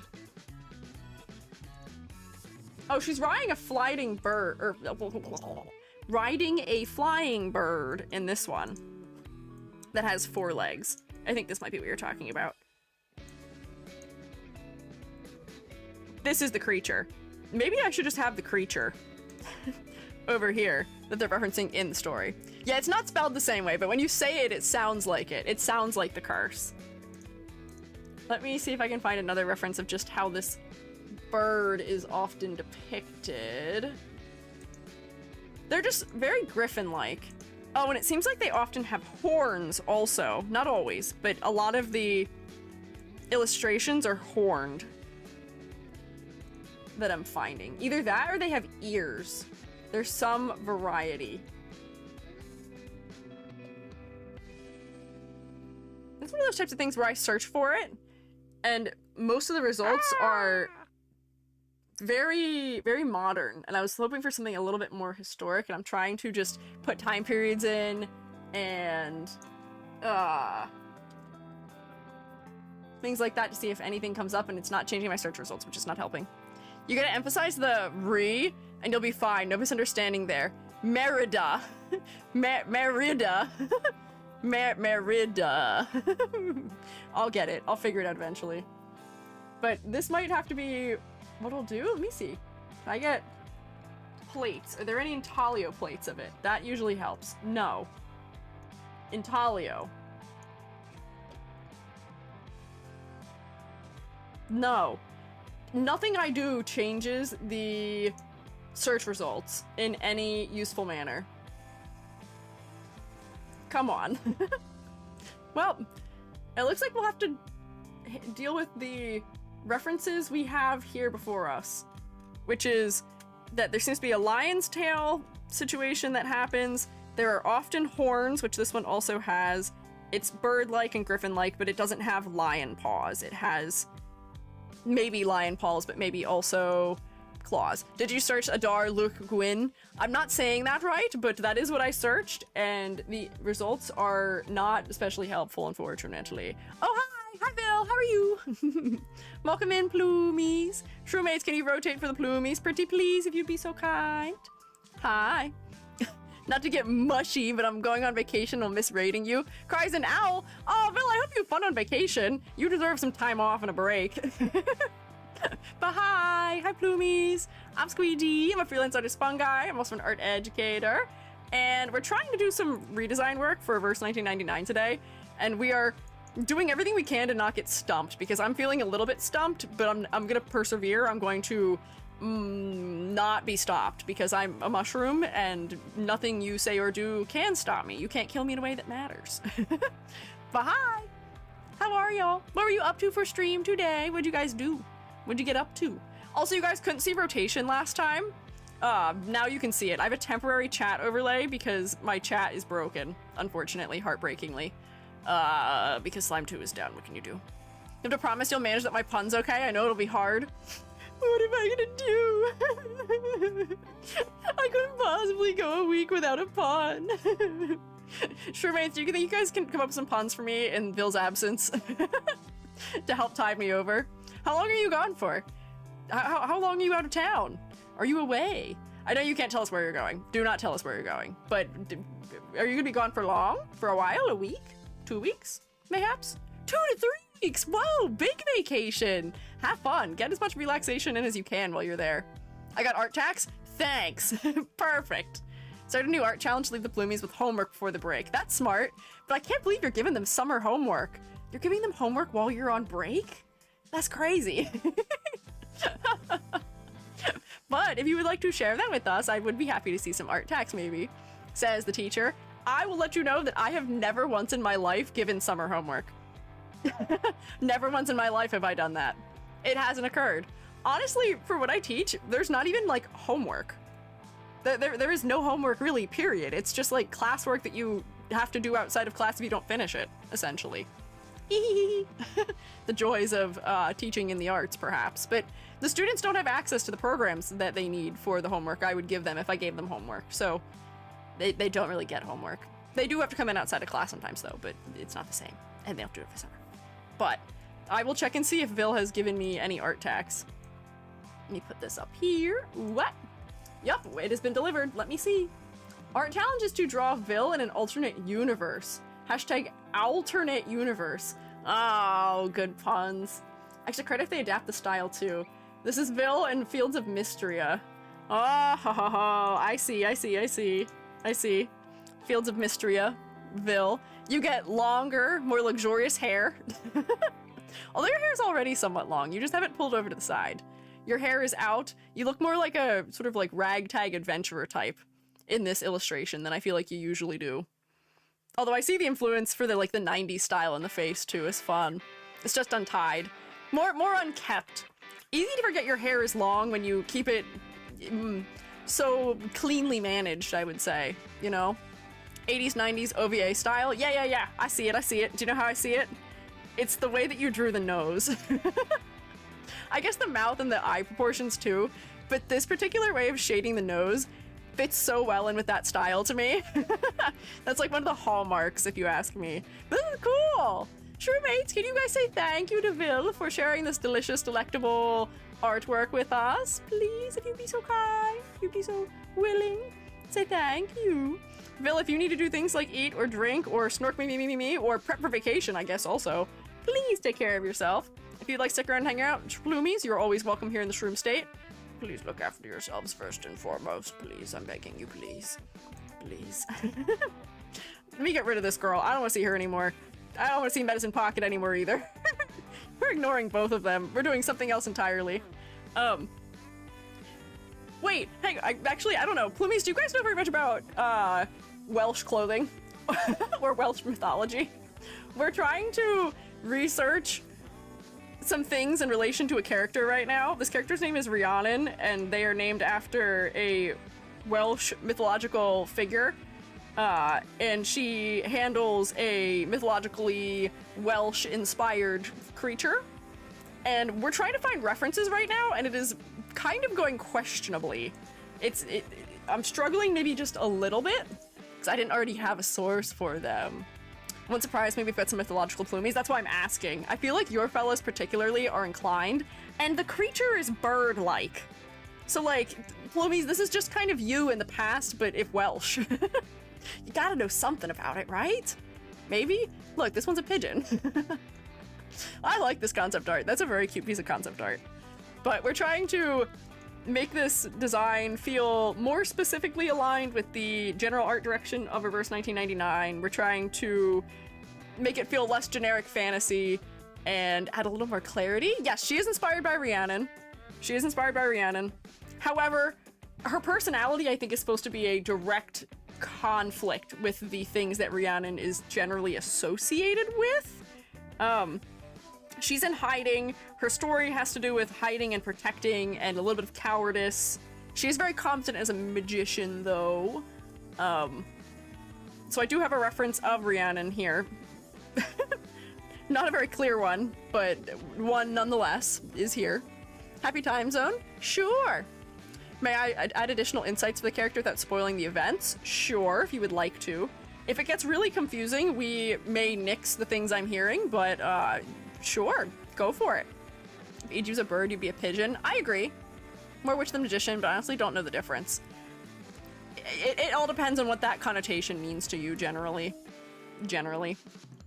But I was trying to find more Welsh fashion references. So if I can find like Welsh 1930s fashion, that might be beneficial because that is the time period she's supposed to be from. Although it seems like her time period is handling more like witch hunt era, potentially. Seems like they're synonymous with birds of prey. Yes. Coward trait applies more to Meryl than Rhiannon. Rhiannon was meant to seem more like the wizard that Meryl wasn't. Okay. I'll keep everything else. We'll nix Coward if she is not supposed to be fully that way. But she is still hiding and protecting. Those are still important things to her. Ooh. Welsh women's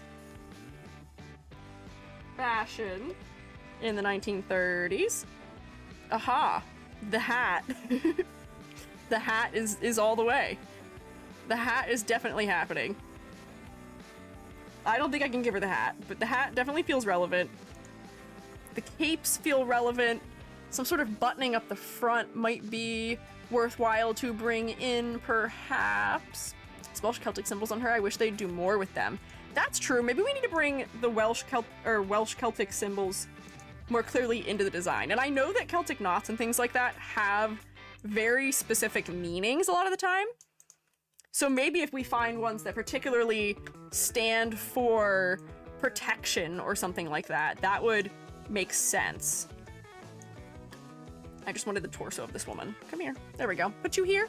Forgot it was Wednesday. Selma! Selma! We're designing a character who's Welsh.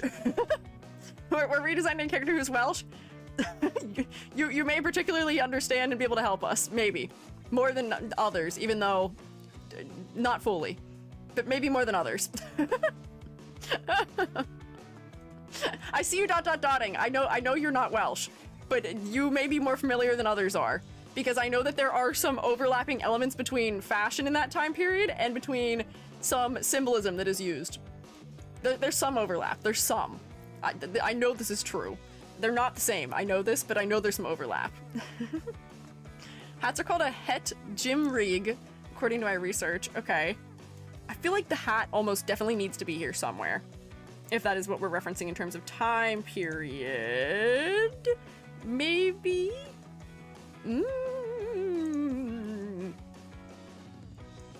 Celtic knot. We need a protection. Celtic knot. Perhaps. Celtic shield knot. Is that perhaps relevant? Celtic Studio.shop? Actually, I don't trust you. I would like to see a .org, maybe. Not a .com, if possible. Celtic knot and meanings. Am I really gonna open up Google Scholar? Celtic knot of protection is the shield knot. Okay, so it is the shield knot. Celtic shield knot. We'll bring that in. It seems like there's some variety in the way that it is drawn. So it seems like it just needs to have this sort of like 4-quadrant element. We can draw it more simplified or more complicated, depending on our needs. This is my least organized one of these boards I've made. A little bit, well, England overshadows Scotland, Wales overshadows a lot worse. Oh, sorry. We aren't neighbors. The only thing I got is a handful of stuff. A handful of stuff is more than what we have right now, as times are at the moment. In Welsh and broader Celtic tradition, birds universally symbolize the free spirit, transcendence, and a connection between the earthly world and divine, because they can soar high above physical boundaries, represent ultimate freedom. Interesting. Okay. Cool. We get 2 versions of this knot in here so that I remember that I can design it up or down as needed. Let me just look at a list of maybe like Celtic knots and their meanings. Maybe. Is it pronounced Celtic or Celtic? Great question. I would not have the answer to that. And I can modify the way I'm saying it if I'm saying it wrong. I'm used to hearing people say it Celtic where I live, but that is probably just Americans not knowing what to do. It's probably Celtic. Celtic, not meanings. Let's see if I can get another one. Is there any other one that could relate? Can I get a .org, please? Please. I'm gonna go to Google Scholar.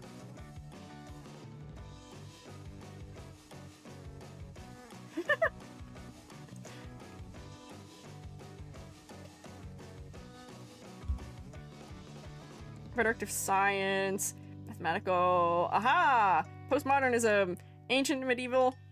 Can I read this? Probably not. See, normally I would have more time and I would do this. And I would Google Scholar it just to make sure no one's lying to me. But we're just going to believe things. Celtic is a football team. It's not Celtic, so it is Celtic. Okay, so maybe I was right. I may have been correct. I may have had it. Trinity knot, easily recognizable, overlapping loops. Stand for the Holy Trinity of Father, Son, and Holy Spirit. Okay, that's the cross. This is a love knot. Two separate designs woven to create unbroken line. Love. People join together with love. Lesser known knot today. Name comes from King Solomon. Represents connection between man and divine. Whoa, wait, hang on. If this represents the connection between man and the divine, that also relates to the bird elements and the fact that she's magical. Maybe this would be useful to bring in here. Cation, thank you for following. I appreciate it. Twitch only allows me to comment one emote. Sorry, no more rotation spamming for you, Nilo. You specifically, personally. According to comment of Kreider-kun, Rhiannon is supposed to be a fantasy that name has if the storm didn't exist and question mark didn't have to join the war. Oh, that's lore. That's reverse 1999 lore. Yes, we do know that. We do know that much. Specific questions on Rhiannon, by the way. I found a short paragraph on her in my book. You got books on her? Wow, Villa's right. You guys do know your mythological stuff. How is she described, like, visually, would be my question. Like, are there any descriptors about the way that she looks, the way that she carries herself, the way that she dresses, things like that? I have a mythology book. Well, hell yeah, I want a mythology book. I don't have one. I clearly need to get one. But that, I think, would be what my question is. Celtic with a hard K in history, language, and culture, so you're indeed correct. Whoa! The uncommon EG win! Apparently Rhiannon's birds, the goddess, can lull the spirits. Lull spirits. Can lull the spirit and raise the dead. Interesting. Okay. Shield knot. Words off evil spirits. Okay. Interwoven types for sailors. Enduring symbol of love and friendship used on wedding bands. Oh, okay, wait. This is a modern design. Okay, I mean strength, therefore is often used in armor and weaponry. Celtic spiral knot, three-sided knot. Water, fire, and earth? Okay, not helpful. Are there any more? Maybe not. Maybe not. Person who thinks ghosts are real funny, LOL the spirits. I only read the part of that sentence that said person who thinks ghosts are real also, which is also, unfortunately, me. I don't like to think that they're real. I like to pretend that ghosts aren't real and cannot hurt me. I say pretend. I don't know if they're real or not. Rhiannon's associated with the other world in mythology. Well, whatever this site is, it said no. It said we cannot be a part of that, maybe. History of Celtic knots? This is from an Irish. These are Scottish. How about Welsh? Are there Welsh specific? Celtic knots. Maybe. Welsh Celtic symbols and what they represent. I don't know if I trust a jewelry brand, but maybe. Oh, Carolinian cross, interesting. Unity and balance, tree of life. Celtic cross, Celtic bull? Very common symbol used. Okay, we don't need more animals. Fivefold, tied to balancing the universe. The spiral, the green man, eternity. I feel like a lot of these things are maybe not super clearly. come true. Idea for Halloween, we submit our ghost stories that may or may not be true. We could do that. That might be interesting. Search up Adar Rhiannon. Ah, okay. Just searching Rhiannon wasn't bringing me as much as I would have liked. So we'll try Adar Rhiannon. Rihanna. Rihanna. No depiction, but she's drawn in a simple apron dress. He keeps sniping my suggestion of a website. No, YouTube! If you just tell me what the website is called, I can find it. Is it more complex shield knot? You got the Dara knot? It is. I believe that is what I ended up grabbing. But it seems like this is just a more modern version of this that also still is related to protection. Although I feel like this knot may be better for us because it is related to the link between man and the divine. And she seems to have a lot of tropes that relate to those concepts being linked. Also, potentially... Will it be an am I lying or am I telling the truth? What, about ghost stories? I don't think I could guess whether or not you're lying or telling the truth about ghosts. My guess would be that you're always lying about ghosts. Try Rhiannon and PWYLL. It's a legend she appears in. Maybe something that can help. Maybe we were looking at that earlier and we found that they mentioned that she was a silk brocade. I actually don't know what this word means either. This is not a fashion term I'm familiar with. Let's see, what is that? Class of richly decorative shuttle woven fabrics made in colored silk, sometimes with gold and silver threads. Oh, okay, so it's just like an embroidered type of fabric? Maybe? Perhaps? That's the definition? Interesting. I think the second part of my comment was deleted by YouTube. YouTube! YouTube has done nothing but betray me, it feels like today. Daranat represents resilience, wisdom, and inner strength. Those I still think might be elements that could relate to her closely enough, since she is surviving a witch hunt, potentially.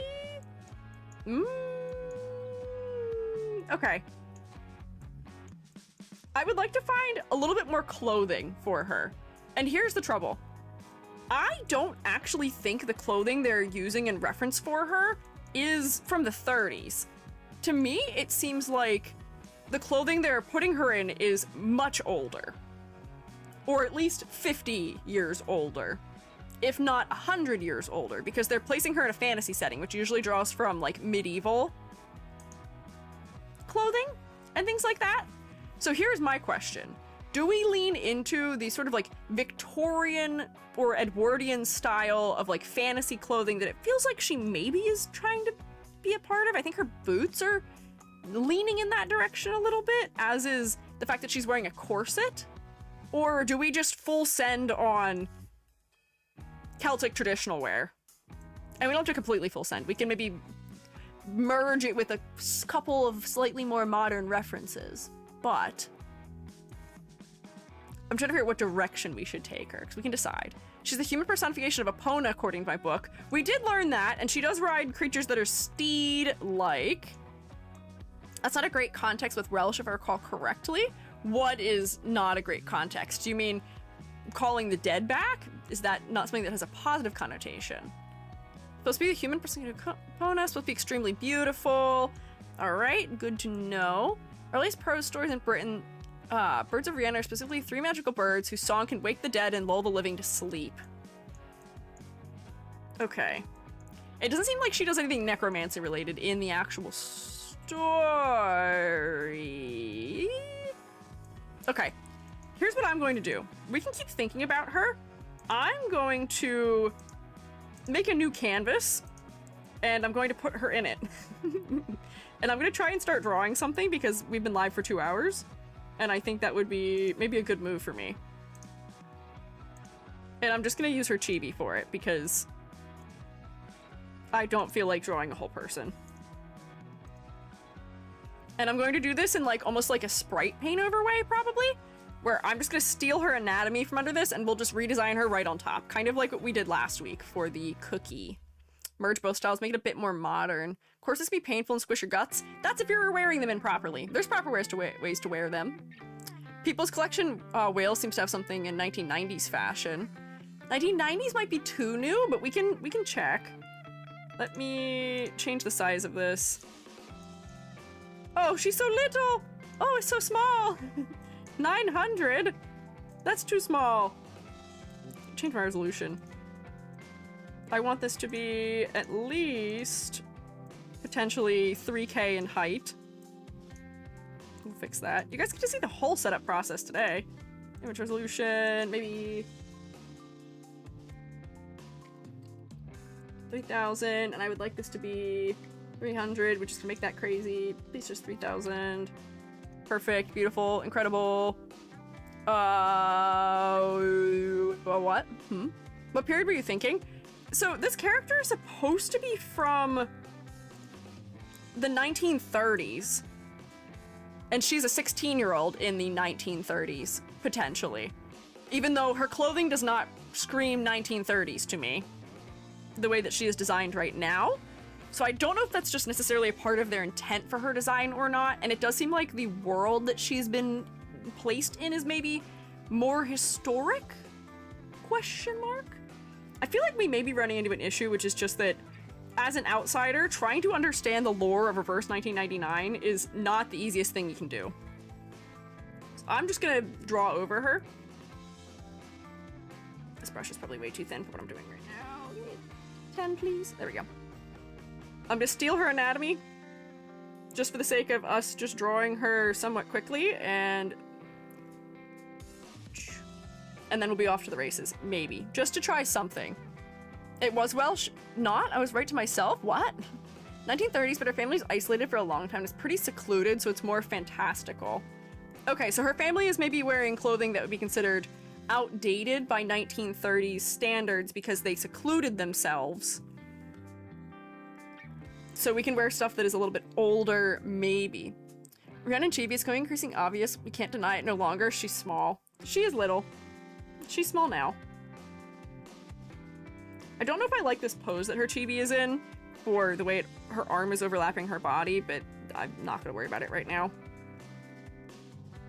Also, I have to kind of imagine where her shoulders are. I imagine maybe we're going like this, and her shoulders raised on that side underneath. Her arm is so little where it connects to her body. There we go. I'll do a full illustration at some point if I end up with a design I feel content with in some capacity, where I'll draw her at full size, but just for the sake of stream and having something exist, we're gonna do this for now. Basically the story of England being England. Whoa, what? What about it? What about it being?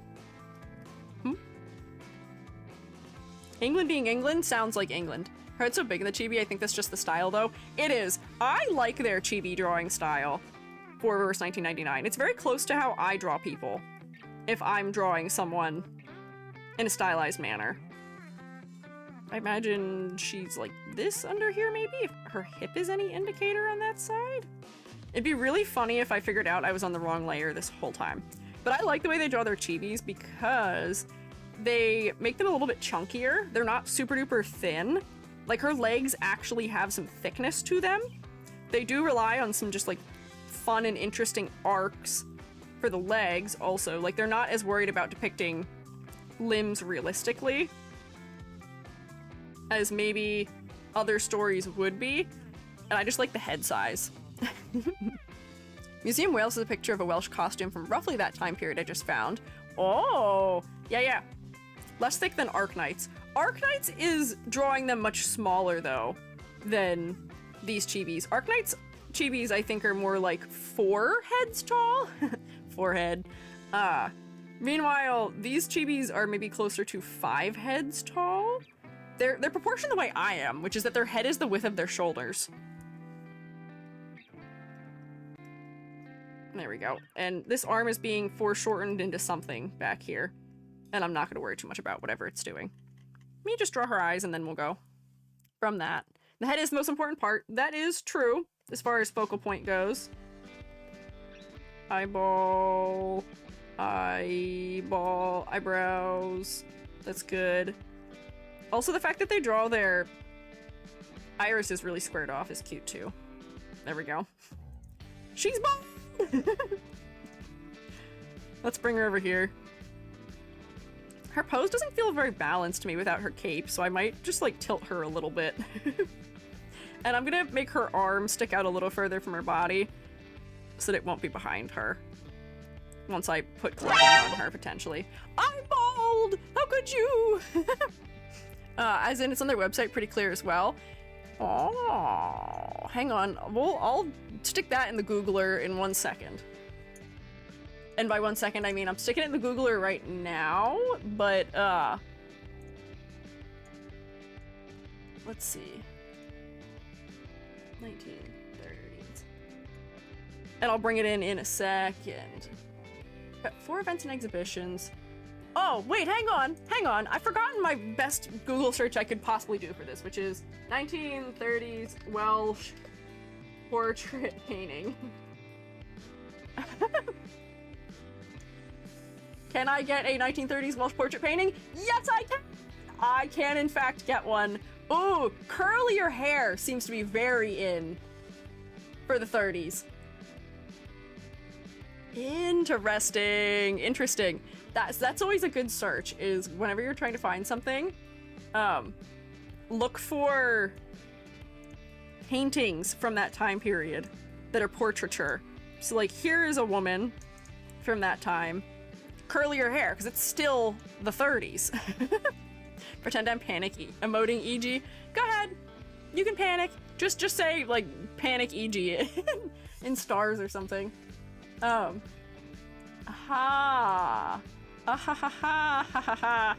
at these paintings.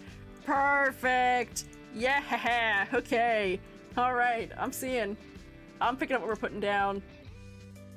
Here we go. Google for the win. Thanks. Thank you, Google. But seeing the museum, they do have also things that might be useful. Some of these colors look great. Can I have this, Welsh Museum? Whoops. Copy image? No? Cannot copy image? Oh god. Oh, everything hates me. Whoa. I'll just screenshot her. Look at this beautiful lady. Bam! Wearing her potentially mink skin shawl. Granted, I know this character isn't coming from wealth, which is usually what you'll find when you look at paintings. You usually will find people who had money to be painted, but I can still get a little bit of an idea of what the fashion was at that time. From what I gather, the costume was used for more traditional occasions, otherwise they pretty much followed British fashion. Yeah, seems to be the case.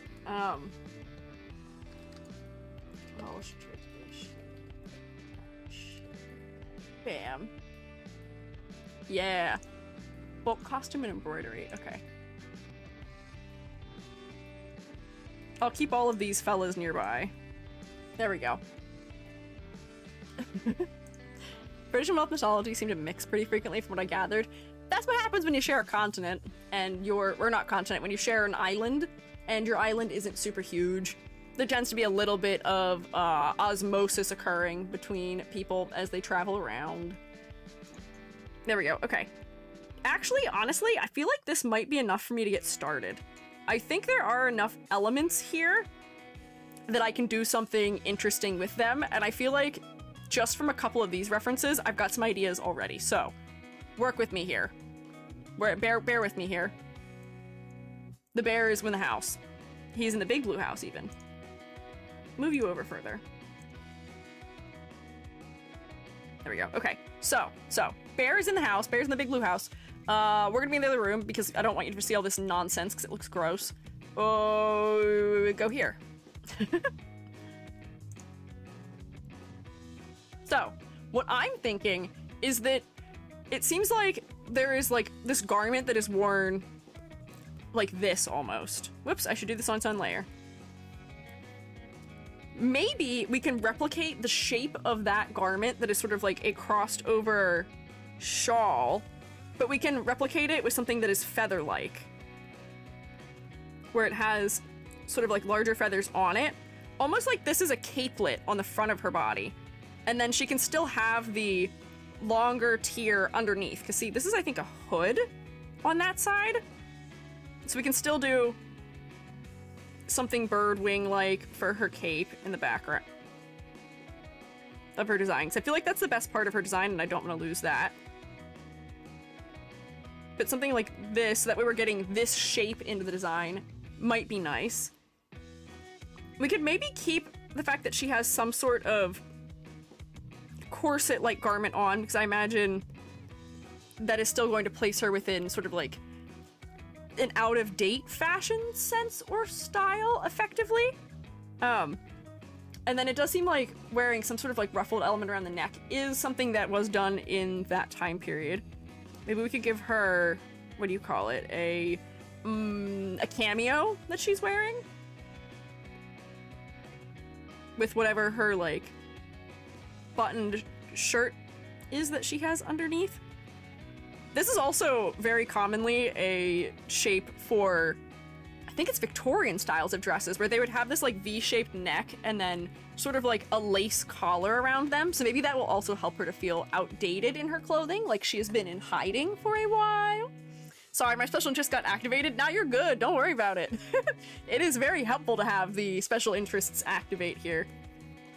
Honestly, I wish I was more into fashion, because that would probably benefit me as a designer.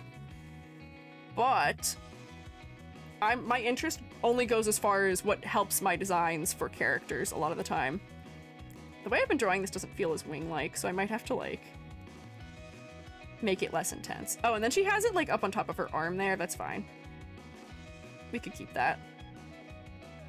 I'm gonna simplify, because I don't want it to be as intense as it was the way I'd drawn it that first time. And then that'll come behind or something. Always nice watching you, EG. Need to sleep now. I'll watch the VOD tomorrow. Bye! Enjoy your snark memes. Thank you for hanging out. Hang on, I just gotta push and pull this just a little bit. Ah! Too much. Too much push, not enough pull. We'll figure this shape out at some point. But this will just go here as a note of what it's supposed to be doing. Similarly, I feel like a lot of elements were very, like, could be almost, well, I guess this feels magician-esque. So maybe she can still have her gloves on. I was trying to think about the wrist element that I had here, because I feel like this would work well with the fashion style, but I don't really want to fully obscure gloves, because I feel like that is one of the things that is hinting at the magical angle maybe a little bit. I do like her hat. Although it is a hat, it's not a hood. Maybe it should be a hood, because I thought that's what it was. Because that would relate more directly to depictions of Rhiannon if it was a hood. So maybe, since we're also talking about the fact that she is hiding away a little bit, this garment is hooded or something, and then we can see that there's, like, the lace sticking out around it. Her hair can still stick out on this side. I think having her hair be a little bit curlier may also reflect that time period a little bit more, because hair is something you can change pretty quickly and easily. So if she is being reintroduced to a 1930s society, she could style her hair in a way that's a little bit more 30s-like, maybe? Potentially? That's something very specific. The site world4.eu has a lot broader fashion history. Like, to use it for cosplay. I'm gonna steal that, thank you. I have a bunch of things I use for fashion reference, but I don't have that one. So let me grab that. Thank you, Natsu. Ooh. Oh, come on, let me highlight. Let me steal the words. Let me copy paste. YouTube, stop trying to select it. YouTube, don't do this to me. Don't betray me, YouTube, come on. Oh, there we go. Got it. Nope. There we go. I can do it here. Ricard. I like that you did spell dot out so that it's not being grabbed by YouTube's bots. Because YouTube's bots are actively working against me, it appears. But maybe she is wearing, this is like a hood of some sort, and that also will help to feel somewhat fantasy-esque. Although maybe not quite as fantasy as like her milkmaid almost style hat that she has here. I guess she is a caretaker for animals, which is something we should see. I thought this was a whistle, and if it's not, I'm going to make it a whistle. It will now be a whistle. Having her ear and her head stick out here might be a good idea. I do like the feathers on her hat. I feel like that's something that could stay. Still. I don't know why she's wearing bells. But I imagine there's something we could use as a motif here instead. Maybe this is where we put one of the Celtic knots or something. Maybe, perhaps. I'm making her hair stick up a little bit more there. You know what? Plumies who rated from Wilhelm Vanderboss, I'm thinking about Wilhelm Vanderboss bird hair. With, like, all the little bits that, like, stick out and cross each other. Bill's hair conveys bird elements very well. I would say very effectively. And I feel like her hair could more effectively convey bird. Maybe if things just curled up more at the edges, that would convey her being a bird more clearly. Potentially. I can't find the site. world4.edu? Did that not come up? I can try. I can try and actually search it. I just wrote it down for now. Oh, I did kind of get rid of the fact that she has bangs, but that's fine. I don't think she especially needed bangs. For her arms, I'm still trying to figure out what I might want to do for them, because she could be wearing a sleeve under gloves if we still wanted to give her some sort of, like, higher glove on her arm. Oh, wait, here's a question. Why is she not wearing, like, a falconer's glove? I feel like that might be... That is probably a reference we should be bringing in here, because there are not many people who train birds and hang out and teach birds and hang out with birds, but falconers are people who do that. Let me just look at falconers just really quickly to see if there's anything we can get from that attire. Bells were actually a fashion statement / accessory from the 14th, early 15th century. Interesting. Okay. Let me see. Falconry glove. Because if these are birds of prey, we probably need to make sure they're not injuring her to have on her arms, you know. Oh, I didn't get that dot was a period. We're having to get around the mean and cruel and evil YouTube saying no to links, which is usually not mean or cruel or evil. It's just mean and cruel and evil when I would like it to be working. But. Falconer glove. Instead, let me shrink that down here. I'll show you guys what I'm looking at because you can't see it now, but falconer glove. So then it relates to birds, and it has also a very specific silhouette to it, and a lot of them do seem to have some sort of like tassel hanging on them, which might be something that we could relate back to the shapes of other things. But if we give her glove all the weight on the bottom side, and then like some more specific construction where it's like real like chunky in the fingers, because these gloves have to be really thick in their weight in order to not let you get stabbed by bird talons. That'll be potentially good. Okay. I wonder if there's other things I could take from falconry clothing.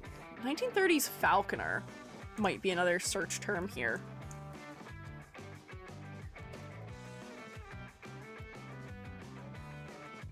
Mostly lads seem to be doing falconry. A lot of curls around the front of the hair. Ah, lots of capelets. Maybe I can reference the falconer, a falcon hood also somewhere, which is these little funny things that the birds wear so they don't freak out. I'm looking at the design now, and the way you draw feathers reminds me of when people draw slime girls. Slime girls, really? What about it is given slime girl? I did draw the feathers like really rounded because I'm making them very simplified right now, so I guess, but huh? Oh, I guess it is just because it's very rounded. Sorry, Rhiannon. Turns out you're a slime. But this little thing that she has on the top of her head here, if the feathers like stuck out in like different directions, maybe it could feel like the little thing that is on top of a falcon's head when they wear their little falcon helmet. So that way they aren't as overwhelmed by what's going on around them. Feels like safety. Hang on, so you should have probably some type of hood element we can see on the other side. And then you do have a really long ponytail, which I guess might be why they didn't give you actually a hood. But that's something we can just go like this with and say, ha, it's in front of you now. Now it's in front. It's coming over your shoulder, and we'll make it go like this or something. And maybe this could be feather-like or still braided. She seems to have something that she's wearing over top of part of it. But maybe this is braided. I don't know if I've taught you guys my favorite way of drawing braids, which I'm kind of screwing up right now, but it's just drawing a bunch of little hearts, essentially. If you go like this, it's a braid. Congrats, you have drawn braid. And then she can have her little bits where it's sticking up at the end. But I feel like pulling it over in front of her shoulder does make her feel a little bit more like someone who's training someone. It feels almost scholar-like. I think the bell-looking things on our staff are meant to be foxglove blossoms. Foxgloves are said to be the hats or gloves of the Elilion?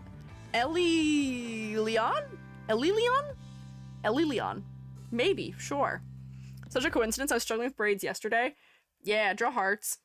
Go like this. It helps if you draw sort of like a line to follow first, and then when you clean them up, you just remove certain parts of the lines, where it's like you push that to be in front, you push that to be in front, you push this to be in front, you push this to be in front. And then you can just sort of flesh them out a little bit better. Drawing hacks with ease. What about for the coiled braids? What coiled braids? What do you mean coiled? Coiled braids.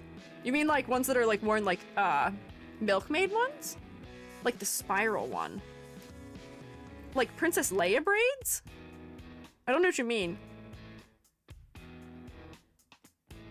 Like I'm still just sort of following the path of it, I guess, to do something like that. Welsh fairies would make sense. Oh, maybe. That might be a good reference to pull into. Like braided rope? Oh, for braided rope, I just go like this a bunch. Or like for braided rope, I will just draw two pieces essentially that go like this.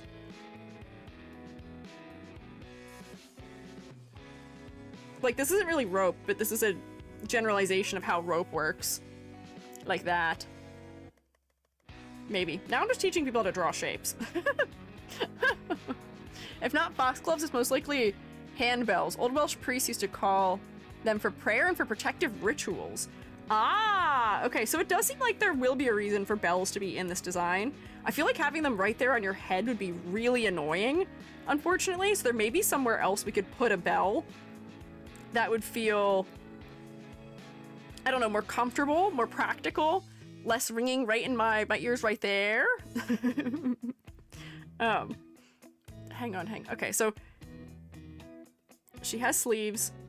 She has this, which is wrapped. I don't mind the fact that she's wearing a Celtic knot in the center, but maybe we switch this out for one of the other types of Celtic knot. I'll give her this one. Maybe. Because I feel like that relates to her story more clearly, perhaps? The shoes seem to be more or less right the way that they were, which is fine. I do like the longer cut of her dress also that she has in the other versions, where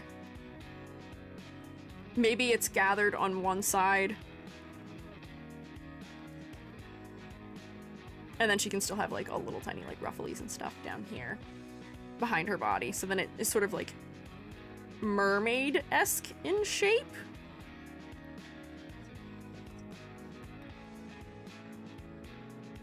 And then she can have her boots that were more or less already fine. And then if we're repeating the fact that she's a little bit ruffly, that could work. I feel like the cape will help her to feel properly magical still. Giving her more specific gloves gives them a purpose. I think she does need something leather, so I could give her still some sort of leather corset if she's wearing leather gloves. I feel like her dress shouldn't be super long so that it's still practical.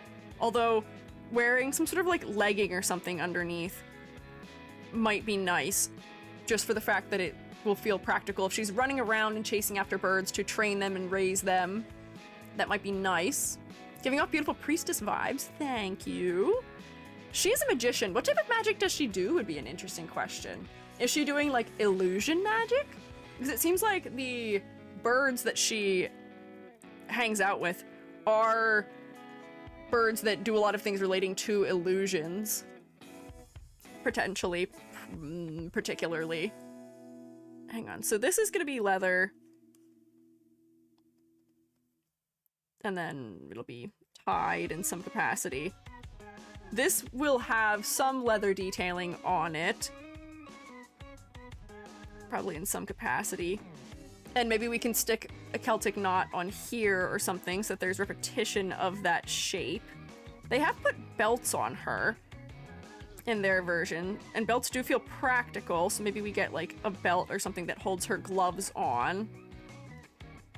And then she's wearing a belt around her waist.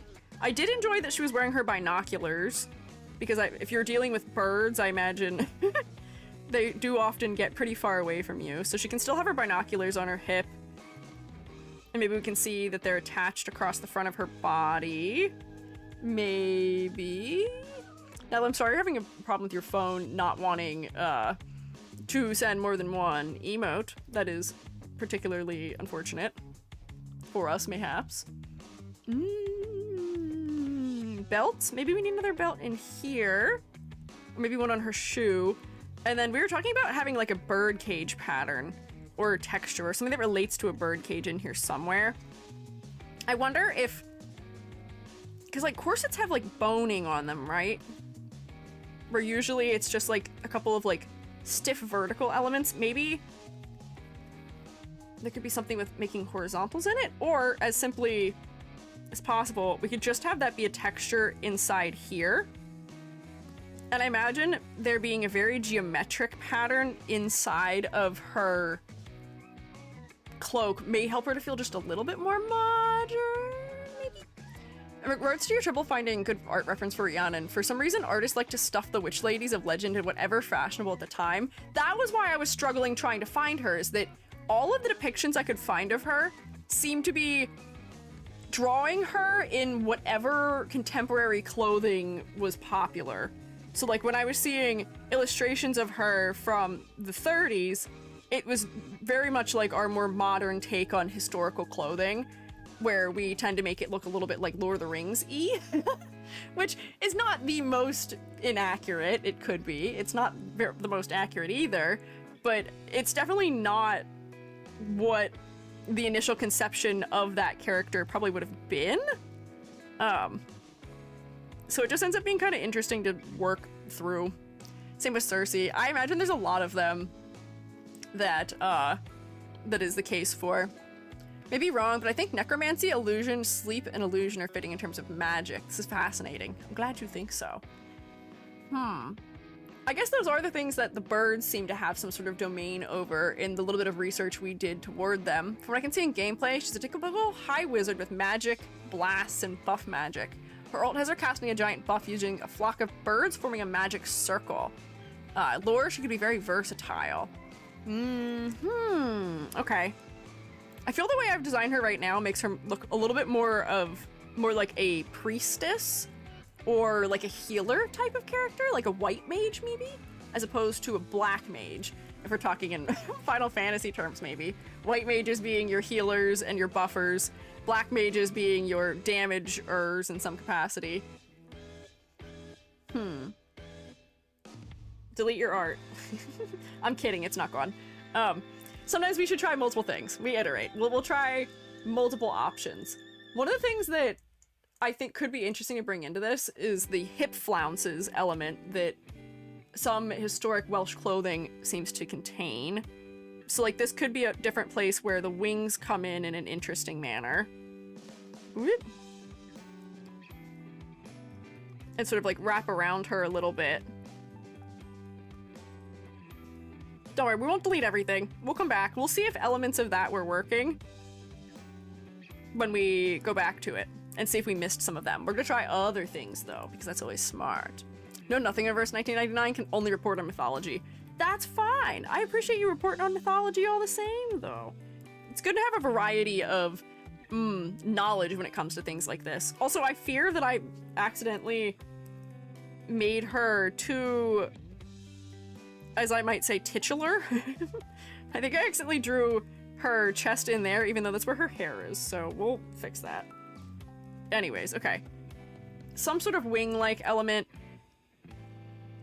She does have a tiered skirt already a little bit, but we could give her something that's like element in the front and then maybe some like crisscrossing elements that are like underneath. Maybe I should make her skirt like blow in the wind, perhaps. That feels a bit bone-like, which part of me is not against, but I don't know if that makes sense for her. That's not an eraser. Nice try. Nice try. Not quite. Okay. There we go. Move back to a cooler room. Oh, I hope Amber's not suffering from no AC still. I knew that was happening earlier this week. I know how that goes. I've been there with no AC. It ain't easy being Squiiji. Also, I have to tell you, we had a very wholesome interaction last night. Never in my life have I lived somewhere long enough to be considered a regular at any place I've ever gone, because I don't think in the last 10 years of my life I've lived somewhere for more than 2 years. I'm so tired of moving. Please, I don't want to have to move anymore. I don't want to. Please don't make me. Thankfully, I'm not moving this year, which I'm very happy about. This will be now 3 years living in the same place, which I'm very grateful for. It is not the best place on the planet of Earth, given the fact that we did lose our AC at one point in time, and also had some water coming in from the ceiling and had some weird stuff with our heat over the winter. A couple weird things, but I am relieved to at least be able to not have to pack up all of the things I own and love and have to move them somewhere else. Anyways, moral of the story is,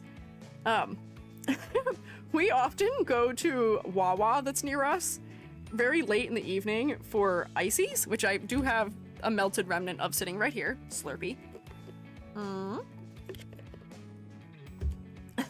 Jumpy and I are big fans of ices, which is just a good after work, after long day treat. And I've been having some long days this week. I deserved it. I actually fell asleep last night while I was like working on my computer at like 10 p.m. Actually, I don't even know when I fell asleep. I think I woke up at 11 though, which like is kind of my bedtime and kind of past my bedtime at the same time. So I woke up and Joby was like, hey, I'd really like to go to the Wham Wham to get some beverages, maybe. How about a skirt that's tiered like feathers on wings? Ah, that could be cool. Hang on, wait, we can do that too. Because feathers on wings are like usually shorter at the top, and then you get your secondaries, and then you get your tertiaries, which are really, really long usually. I'm not gonna give her like an actual bird dress, but maybe. We could make it more just like ruffles, so that way it's not as directly that. That's an idea. I kind of like that idea. I'm here. But anyways, we did go to the Wawa at like 11 p.m. or thereabout, or even beyond that time. In the car on our way there, I was fully delirious. I was trying to tell Jubby that I had told some VTuber compatriots recently about having gotten Jubby into Gundam, and I could not figure out a way to explain to Jubby that that they were the reason I was talking about Gundam. So like they were brought up in the conversation essentially, and I flubbed saying that sentence like 4 times and kind of gave up on saying that sentence.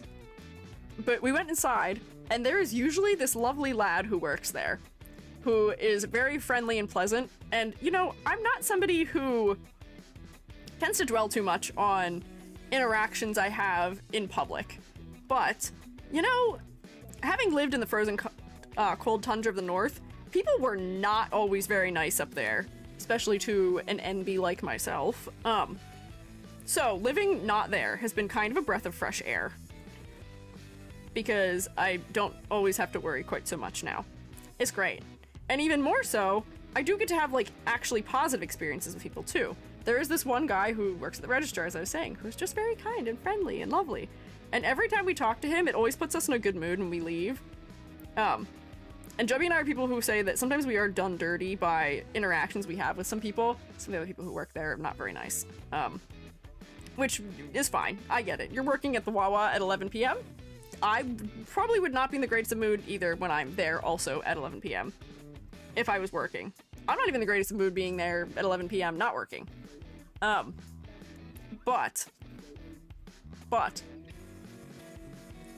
our fella was not even like working behind the counter. He was just hanging out there, and he came up to us and was just like chatting with us for a little bit, and we expressed that that fella's name is Jubby's name. They share a name. I can't tell you what either of their names are, but they both have the same name, and they had one of those kind of like Spider-Man like point at each other moments, and also like a wow, it's meant to be that we like talk to each other, but it always just like cheers us up. I did, however, just giggle through the entire conversation because I was tired. I was so incredibly out of it that I could not manage to be normal about it. So now I'm self-conscious and thinking I did a bad job. But yes, we're gonna be distraught when he stops working there, and we're gonna be distraught when we inevitably do still end up moving. Potentially. I like the idea of giving her some sort of like cravat type of thing, because that feels like the way birds get like ruffles on their chest a little bit. And I have given her a capelet in front of her shoulder now just to try that shape out. I'm not making this version of the capelet have feathers on it though, because I fear it may be too much. However, she will always have a feather cape because I don't like the idea of her not having one. Also, the choice of them to use like really sharp bits for the cape is interesting. I don't know. The Wawa Jubby. Yes, Wawa Jubby. Wawa has Jubby now. Gotta go. Enjoy your snorky memes, Natsu. Thank you for your help, though. I'm glad we had some mythology help here today. But please take care of yourself. Here we go. So capelet, maybe. And then maybe if she had this, she could keep her little, like, stuff she has going on around her stomach with, like, some sort of Celtic knot thingamabob. She could still have her corset and belts and stuff, but this feels like a more specific design for the underneath of her clothing. Oh, and if we keep the corset, she can still get like real big chunky gloves. Huge, ginormous, chunky, massive gloves. Incredibly scaled gloves. I almost said jubs because I heard Jubby moving in the house near me. Maybe if she's wearing a hood that's on top of this, it just is like heavier in the way it sits on her shoulders or something. So I think that does help her to read as magician-like, maybe. Also running, Snark Memes are screaming. Well, maybe you should answer them so they don't have to yell. You're welcome to answer them. I hope you enjoy your Snarky Memes. Thank you for hanging out. Reminds me when I frequented the Tim Hortons near my house for like a full year after moving in. One day the cashier acknowledged I was a regular and I was mortified. Oh, I have never lived anywhere long enough to be a regular, so I'm actually kind of enjoying this. I know for some people it is embarrassing to be considered a regular because, well, what are you a regular at? Why are you a regular even? Why, like, how did you become a regular? What is your order? Some of the orders people make are kind of embarrassing sometimes. If somebody knew that the order I got from, actually most places I go, is usually kids menu / appetizers, and they just knew that that's what I wanted, and then they said that about me in front of someone else who I don't know. If I was there on, like, I don't know, a time meeting a friend or something, I'd be distraught. I'd be distraught. From a world building perspective, I was surprised they made a witch character when everyone's a witch or wizard. I mean, if everyone's a witch or wizard, then no one is a witch or wizard. Then they're all just kind of the same. But if some of them are using that iconography a little bit more, I guess that would make sense. Were they intending for her to look a little bit like a milkmaid? I feel like that's what they were intending with the design now that I'm looking at it more. I'm antisocial, so even if that was me, they'd probably keep it to themselves.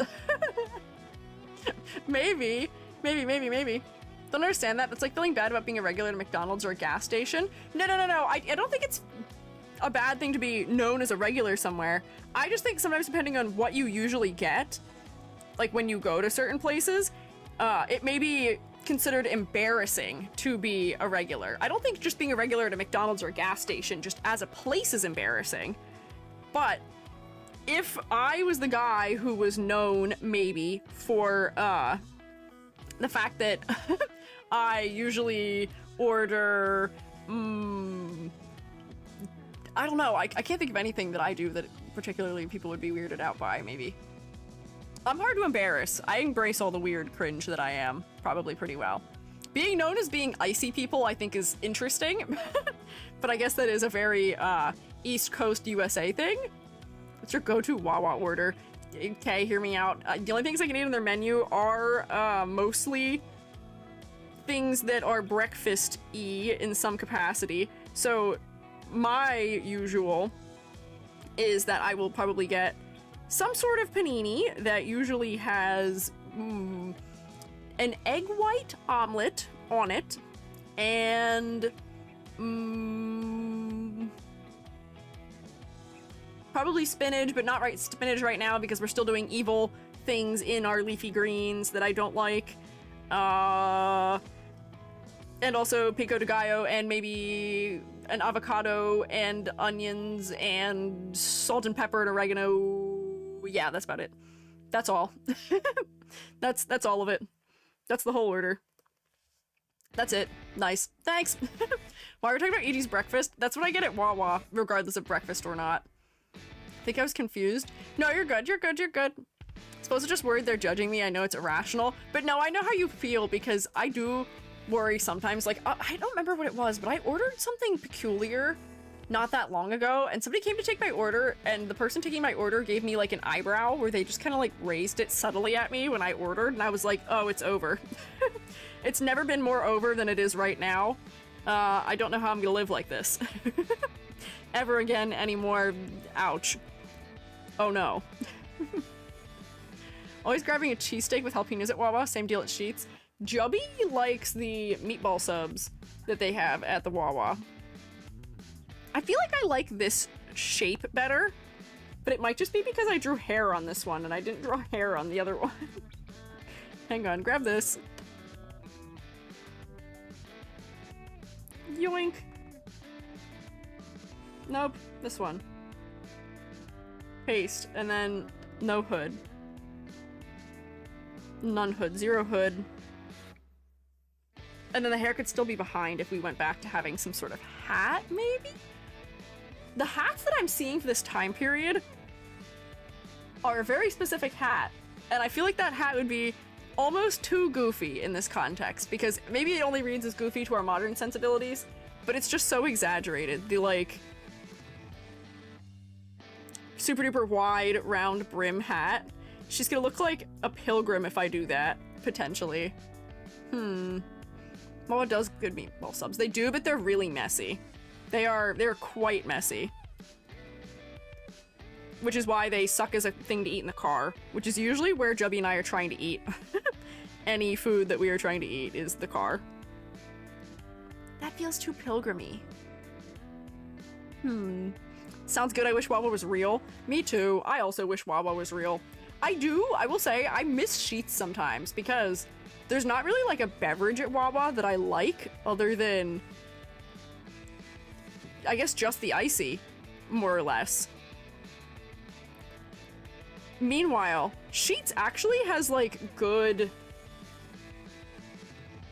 hot chocolate, which is surprising. And they even had like flavored hot chockey, which, you know me, I'm a hot chockey person. I like hot chockey. I raised an eyebrow because I'd be imagining how that tastes. Sure, maybe. But it felt like a judgmental eyebrow that was raised at me at some point, you know? Here's a question. What is your strangest order that you get somewhere? What is the weirdest combination of food that you have ever ordered together? Or like, is there a particular combo of things that you like that people think is unusual? Like, my sister dips fries in well, mayo I know is not uncommon, but is it ranch? It might be ranch. I think my sister always gets a side of ranch with her fries, which I'm sure is good. It's just uncommon, unusual, atypical, maybe. I don't know. Chicken sandwiches, add cheese sticks, add bacon, add spicy sauce, side curly fries, and whatever milkshake catches my heart. That sounds like a very truly American meal. We've got the maximum cheese, we've got the milkshake, and bacon. Crazy. I don't even remember what bacon tastes like, if I'm being so honest with you. I don't remember it being particularly that exciting. Why do we like bacon even? I like having roasted potatoes with sour cream and soy sauce. See, wait, hang on. That's a combo I used to do. I eat pierogies with soy sauce. Milkshake is a good fry sauce, that's true. That's also like a very American combo, I would say. I put soy sauce on everything. You and Jubby both do. Definitely. Similarities to be had there. But yeah, bacon's the food of the gods, and I remember that being the case growing up. Everybody loved bacon. Everybody was so into bacon. But it just not me. Not ever I. Fat content in the bacon activates a primal part of monkey brain. Ah, I am getting nutrition. I am getting fat that will help me to survive the long, cold, hard winter. Maybe. Fat and salt. I see. But I guess bacon also goes with sweet things too, which might be why that also works. I'm gonna try another thing. I'm just gonna keep trying other things. I did like her like feathery collar thing that she had that was like wrapping around her arm and onto her body. So maybe there's something we can do with that. Although the asymmetry of it I felt was a little bit strange. So these are like wings, and then we can see that the feathers sort of like wrap around her arms a little bit or something. Down here. I eat oranges whole, skin and all. Does that count? I can't even blink effectively enough at that. What? You eat the skin? Zany, please tell me you're eating like organic oranges, because otherwise you're probably getting a bunch of pesticides in your mouth doing that. It's only safe to eat the rind of citrus fruits if they have not been sprayed, because it gets like internal, it gets absorbed. But also, wow, the skin, that's kind of crazy. Jubby eats shrimp whole with shell and everything sometimes. So I guess that could also maybe be related. Potentially. But that's interesting. No judgment, but interesting. And people like dipping their fries in barbecue sauce, like doing the cookout. I think that the #1 material for dipping fries into is honey mustard. Still forever. Forever and always, I will always prefer honey mustard. That is my favorite. That is my go-to. I will always go for honey mustard above all else. And I do say disturbing things because I will accidentally call it honey mussy because I'm trying to be cute. And that sounds horrifying, to say the least. That sounds rather upsetting. Once mixed hot cocoa mixed with water, then added it to my cereal as the mix. Low-key, that sounds good though. That sounds good. I would do that. I put hot chocolate mix or packets into my coffee sometimes. Because why not? Because why not? It's just essentially just like powdered milk, which is something that goes with creamer anyway. I feel like this is gonna be too delicate dainty. I feel like the glove has to stay. She's hanging out with birds. She's doing things with birds. There's birds. Maybe her glove doesn't have to be as long in one of these versions. We try a shorter glove? Although they're landing on the arms, the whole forearm needs covered. Cover your forearm. And then like that goes out there, and then maybe it's on top of a corset-like element that's in here. I feel like the cape on top of this might be too much, or like the cloak, but I guess I could... I don't know if putting it under would make sense. I feel like I don't actually know about what I was doing with that. I don't actually know what I was doing with that. What was I doing with that? Don't know what I was doing with that. Is there a way I could make the gloves feel more that way? The skin has so many nutrients. I do the same with kiwi. Interesting. Okay. Birdkeeper plus vintage pilot aesthetic. Maybe vintage pilot is what they're going for, because if that's the case, we could give her goggles again, because I think she had those in her other design. Maybe the goggles come back on top of her hat elements. Because I guess if you are dealing with birds, you still might want something like that. You know who she reminds me of? With the way that they draw her hair? She reminds me of Sakura. My beloved Tsubasa character. And also Cardcaptor Sakura character. But I feel like she's kind of similar to that. We could still put the feathers on here so that it feels a little bit whimsical, maybe. If she's a pilot, I feel like she wouldn't be wearing a dress, though. But I don't know about that. How do you swallow the furry skin of kiwis? Don't know. I don't know. One of the event stories they recently had, they had a character who turned out to be a member of the villain faction despite not having blue on them. Then it's revealed his name means blue. That's kind of fun. Dip fries in Kewpie and soy sauce, yummiest comfort food. I need more Americans to be familiar with Kewpie mayo, specifically for one reason, which is for my own agenda. And it is precisely because I need people to know what I'm talking about when I'm talking about consistency for printmaking ink. Because nobody knows what I'm talking about, ever, when I'm trying to discuss the consistency for printmaking ink. When you are... Actually, everything is citrus themed. Why is everything citrus themed? When you're trying to mix ink for printmaking, it's always a citrus. When you're trying to have ink be the right consistency for relief printmaking, we always say that you want it to sound like an orange peel when you're like rolling it back and forth, or not sound like. What's an orange peel sound like? You want it to look like an orange peel, like the inside of it, when you run your brayer back and forth. That's how you know that you don't have too much ink, but you also don't have too little ink. So that's the first hack. But the second thing is that your screen printing ink should be Kewpie mayo thickness, which is thinner than American mayo, but also not as thin as like things like it's like hard to try and explain what it is otherwise. Like, it needs to be something that is gloopy but isn't congealing in a way like a sour cream would. Showmates who are gonna do printmaking, please make sure that you try Kewpie mayo in your life at some point.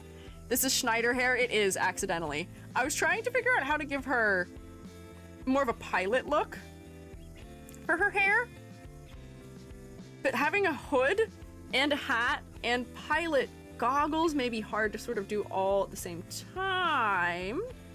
Although I do like her hip accessories that she originally has. I see references to her original design coming back in this.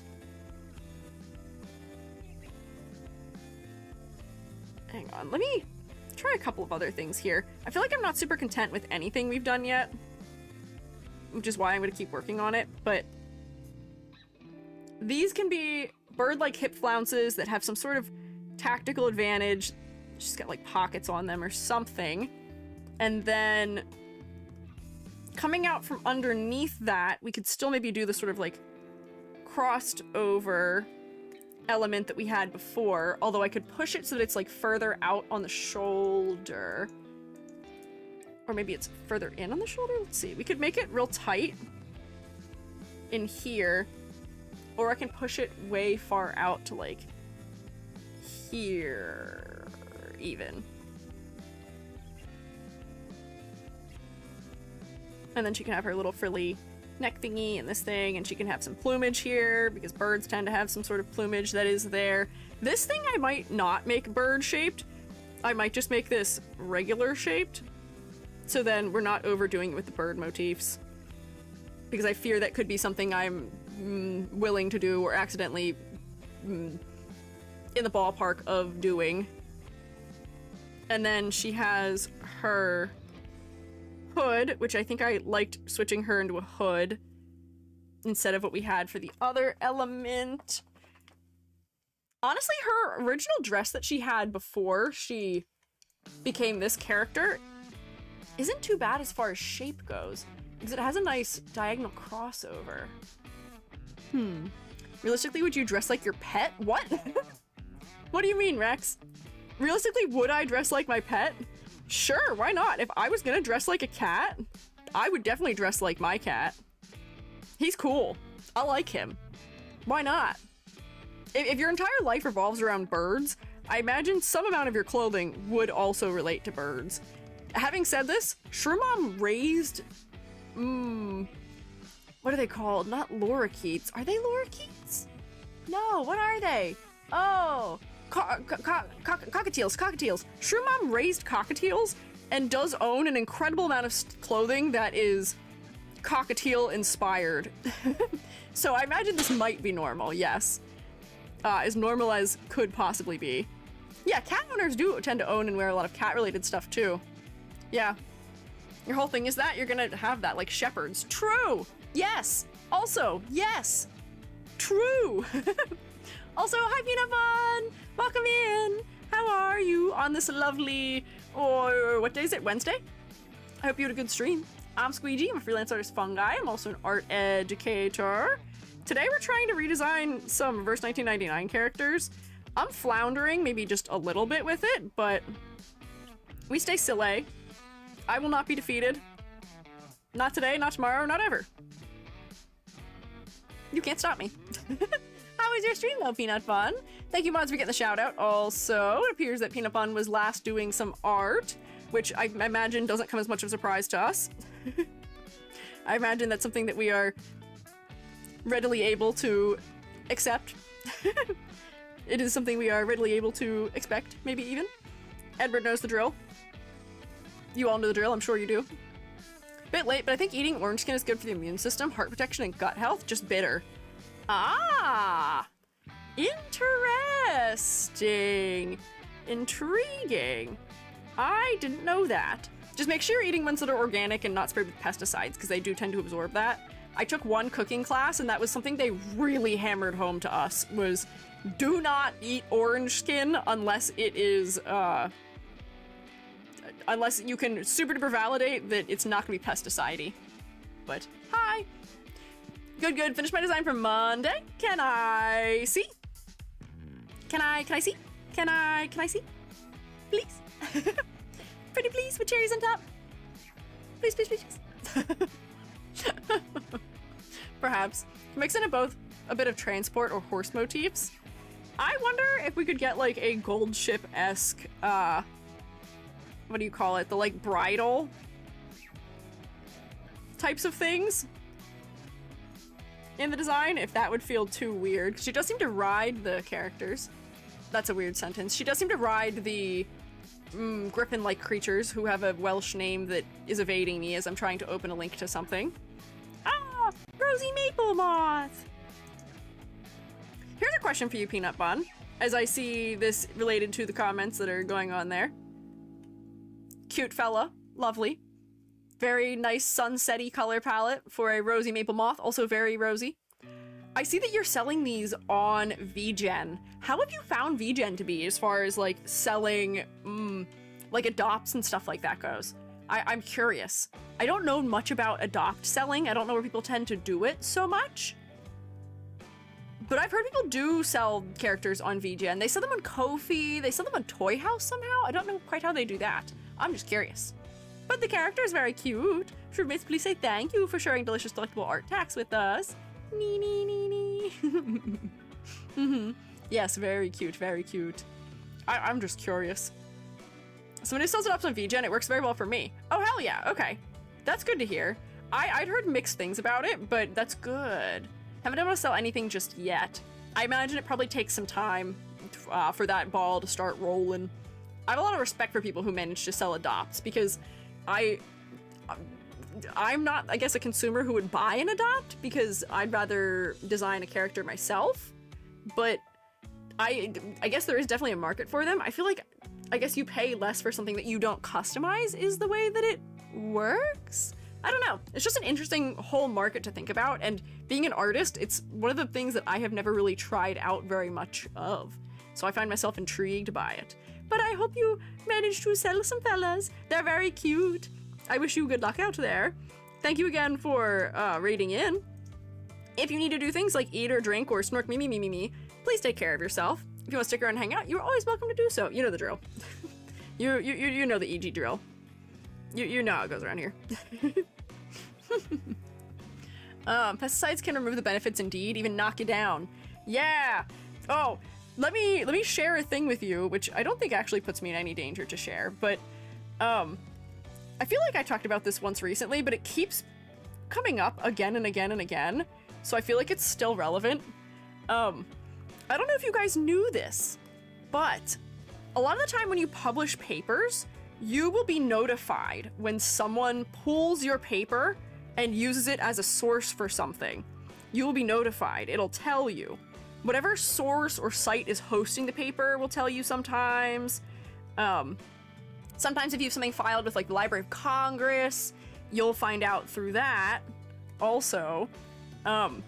So, you know, I always hope that out of the writing that I've done, because I have had some published writing, that the thing that will be referenced will be like my master's thesis or something, because I was writing about gender identity, mushrooms, trans identity, existing online, bodies and neutrality as opposed to bodies and positivity in some capacity, things like that. So I always hope that that will be, you know, my legacy, the thing that people remember me for, the thing that is referenced long after I am no longer on this mortal coil of an earth. So a couple weeks ago, this actually might have been more than a couple weeks ago, but a while ago, I did get a pull request for one of my things I had made, or just like a notification that it was being used. And I was like, oh, that's cool. Hell yeah, love that. Which one is it? Because I've published a couple things. And it wasn't that. It was not that. It was actually something else. And it was pulled for a reason that is both good and frustrating at the same time. And I can tell you this because I think there's enough papers out there on this topic that you can't find mine. Because I won't tell anything more about it. But they pulled one of the papers that I worked on when I was an undergrad doing research, which is on pesticides, which is why I thought about it. There's a pesticide called atrazine, and it is in fact one of the making the freaking frogs gay pesticides. It's not great. It causes hormone regulation trouble. And it was recently somewhat re-legalized. Oh, we've been rated again. Hi, welcome in, Nebula Cone. How are you? Hi. Wow, mods, you guys are quick with the shoutouts today. Shroommates, you know the deal. Rotate. Do that thing. Hi, I'm E.G. I'm a freelance artist Fungi. I'm also an art educator. I'm trying to redesign a reverse 1999 character and maybe struggling a little bit with it, but not that much. I think I'm figuring it out. I think I'm getting it. I think it's working. Somehow. Eventually. Maybe. But welcome in! It appears you may have been playing some Katamari, maybe? I hope you had a good time rolling everything in the world up into a cute little ball. I hope it was a good time. If you and your fellas need to do things like eat or drink or snark me, please take care of yourself. I need to give you a thank you for fighting me in art fight. I know this is late. No, you're good. Don't worry about it. That's okay. The world is busy. Life is a lot. I know how it goes. But you did have a very cute design. And we had critiqued your design on stream a long time ago, so I was very happy I got to draw your design for art fight. But yeah, of course. I thought Gen AI are scalping research papers. No, that's not what it was. We were talking about pull requests for a paper I wrote, and it wasn't that. It was because atrazine, which is a pesticide, was sort of put in like a legal like stasis where like it wasn't illegal to use it, but it also wasn't legal to use it from I think 2014 until literally this year. Because it's bad. It's one of those forever chemicals that gets into the groundwater and is just gross and nasty and a not at all good time for anyone involved. And you can imagine it wasn't, it was re-legalized, which is terrible and not good, and I'm not happy about it. And the reason why my paper was pulled was because it is being used in a court battle to re-illegalize it. So it'll be really cool and fun if I manage to contribute in some fraction to atrazine being taken off the market for good. I'd love that. But wild. And also most of my work that is in that paper was mostly just making graphs. If I'm gonna be so entirely honest with you. I think I did do a lot of the editing for it, for language, but I mostly was doing graphics and illustrations for it, which does track, and it was also because the people I worked on the paper with knew I was an art major and therefore did not trust me to do a good job with it otherwise, which is kind of mean and not fun and not kind. But what can you do? Paper's gonna be a court case? Yeah, it is. Atrazine is carcinogenic to humans, I think. Yes, it is. It causes lymphatic cancer, I believe, if I remember correctly. It's been a while. I wrote that paper in I wrote bits of it, but we published that paper I think in 2018 or 2019. So you can imagine my memory is not great on that, but I was like, that's crazy. Crazy. Also, sadly, I can't give you the link to read any of my papers in your downtime because that would tell you who I am. I do really badly wish I could share my research with all of you, though. Don't say an exact date. Let me tell you, there's probably about 60 other papers published that year, and I don't actually know if that's actually the copyright date on it either. So, I don't think that actually gives you enough information to figure out who I am at all. I don't even remember how I'm credited on it. I might not actually be credited outside of the illustrations, but it's credited enough that they tell me when they use it. I'm not worried about that. I think I can tell you that much and I will be okay, but I can't give you any more information about my other papers or anything like that because unfortunately my graduate research paper is too specific. If I told you more about what it was about in specifics, even though it already sounded like I was somewhat specific, you'd find it. And I don't need that. Fascinating. Indubitably. Also, I saw Zany say something about feathered pigeon feet. They look like intense bell bottoms. Might not be practical, but I'm a pigeon enjoyer. I wonder if we could give her, instead of like some sort of boot, I wonder if she could wear some sort of like shin protective leather, like greaves or something. Is that what they're called?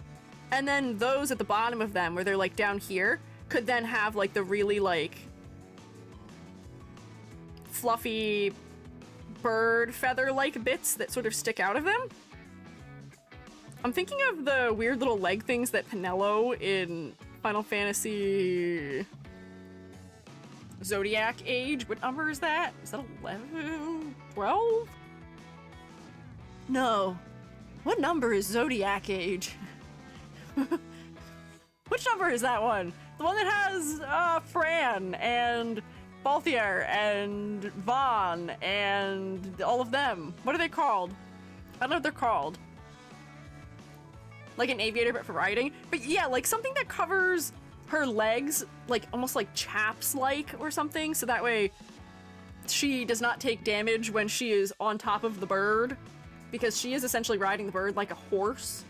So having taller boots in general would probably be good, but just covering her legs also would be good. You know, non-Hodgkin lymphoma type. Yeah. Didn't even think about it doxing you. Forget about that. I know. Thing that sucks up being a fan of EG is knowing they're made art and other things that you'll never get to see. Yeah.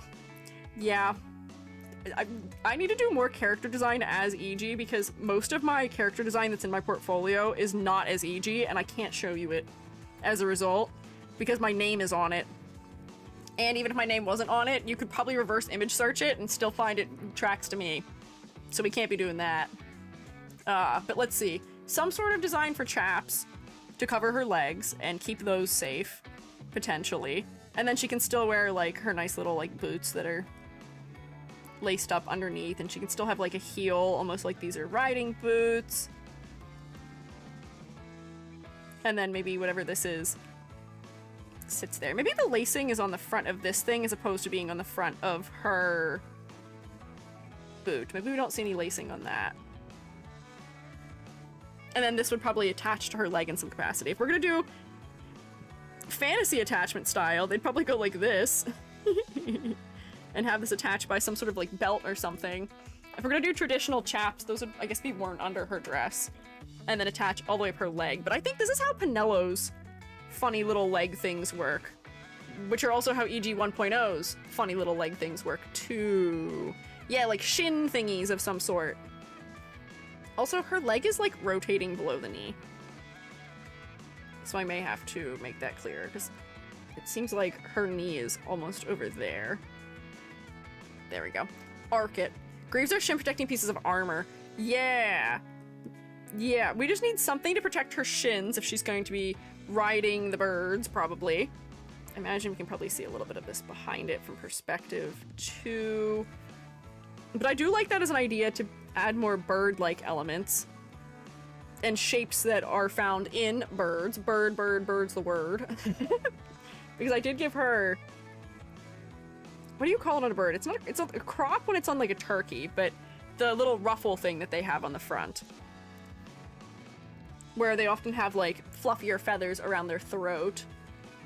Which could be good. I feel like she does still need the cape, but I would have to figure out how I would attach that to her still. Plumage? Yeah, I guess that would be plumage around her neck. Okay, I think I have a mixture of elements across a couple of these designs that could work. I think we're getting there. I'm gonna duplicate this and hide it. I don't know if I like the way this is shaped yet. Who would have thought the design I'm the most stumped on drawing would be the reverse 1999 one? I wouldn't have thought. I would not have thunk. Erase this. I need to find some sort of like reference for these types of greaves. For the boot idea, I mentioned those cowboy boots leggings with feathers instead of cloth strips. Oh, you mean having the feathers like on the side where they would normally have the tasseling? There could be something there also. I did like the idea of having all the plumage stick out around the ankle though, because that might be nice for silhouette. Otherwise she might feel too Western, which we don't want. We don't want her to feel Western. I need a reference for that type of like shin guard, greave, like leg armor though, because I don't know how people usually depict them. Where's my internet browser? Here it is. There we go. Oh, I still had Peanuts thing open. Leather shin guards. No. Horse back riding. Shin guards? Is that even a thing? Oh my god, wait, that is a thing! They do make shin guards for when you ride horses. That keep the inside of your knee safe. Interesting. Other gacha games would be easier to create original characters, the world building, but this game keeps changing the timeline and they have unsystematic magic. And I think that is part of why I'm getting stumped, but not all of it. For horseback riding and things like that, it seems like padding the inside of the knee is rather important. Because I guess that is the part of your body that'll be touching the horse the most. So maybe we build her some sort of like inner knee guard thing that is then attached to maybe like the top of like just like a high boot. And then her boot can just have like panels on it like this that then have all the stuff that sticks out at the bottom around. That's not an eraser. Nice try. So then that becomes a design element that is really specific. Let me not overdo that detailing, and that should really come from further over there. But that could help. Because without something that specific, it felt a little strange. Having this occur, we could go back to her having a skirt that is high on one side and low on the other, because that would allow us to see her legs.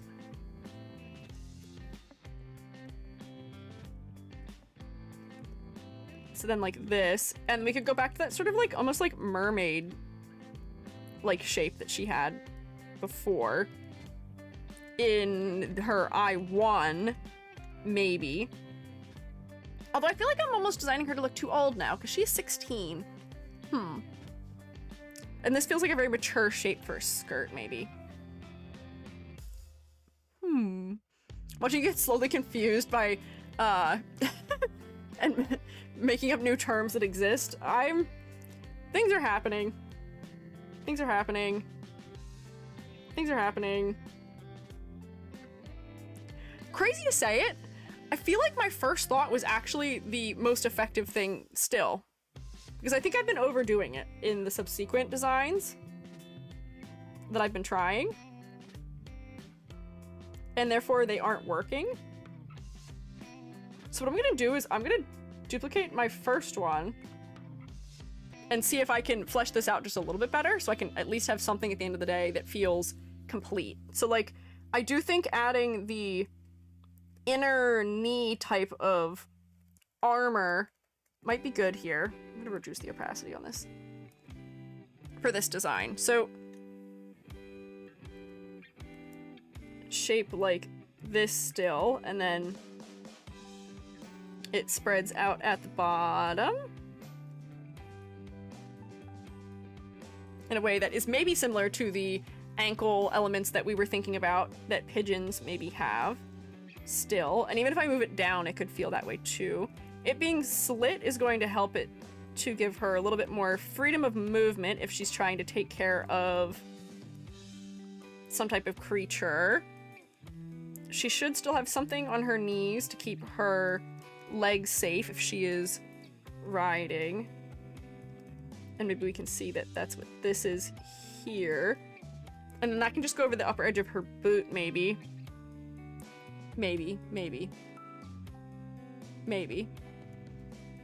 I did like having some shape to her hip elements, so maybe we can still have something feathered there.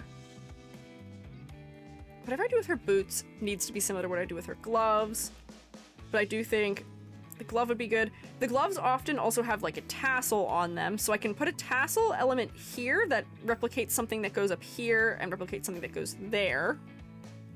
So we can get a repetition of something like that. And maybe that's where we put actual feathers. Maybe we get actual feathers here, actual feathers in her hair up here with the Celtic knot. It seemed like we were still somewhat favorable to her having some sort of bells somewhere, and I don't know still where I might want to put a bell in this. Glove stays. Belt on the glove is probably something that would be good. I don't know about the cape, though. Oh, wait, I've been overcomplicating this whole design for capes in general. This whole thing that's over her back could just be the continuation of this thing. If we do this, and then this comes out from underneath it. Like this is all that fabric that is still like wrapped around her, maybe. Maybe it's pinned together in the back or something. Because it's wrapping in the front. Maybe it doesn't sit like that then, because then it would be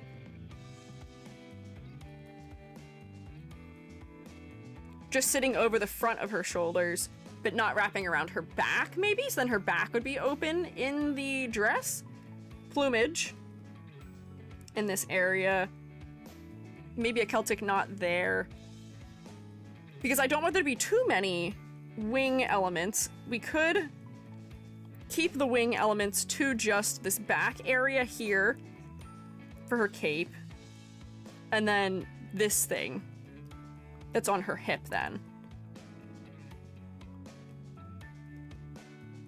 So then these feel like wings, and this is what that's tucked into. And she can still keep her binoculars on her hip. I do think we could still give her her whistle back, maybe. I feel like I'm talking myself into strange circles at this point, but I'm not going to worry about it too much. That goes there. She can keep a collar. There seem to be certain elements I'm gravitating back to, sort of time and time again with this design.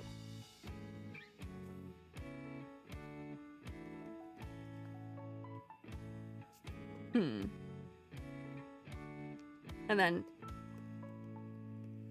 belts, she can still have things that hang off of it somewhere, although I feel like she had too many things hanging off of it before. Although maybe one of these elements, these belt things, cross her body entirely to their side. The slit maybe doesn't need to be quite so high because she is 16. And then no hood. So then her hair can just sit in the back without a problem. I think there's a solution. I think I found the solution. Maybe. Maybe. I'm not convinced. I feel like I've struggled a little bit more today with design work than I usually do. Although I feel like if I went back and rewatched me trying to redesign Mavuika, I'd probably say the same about that day.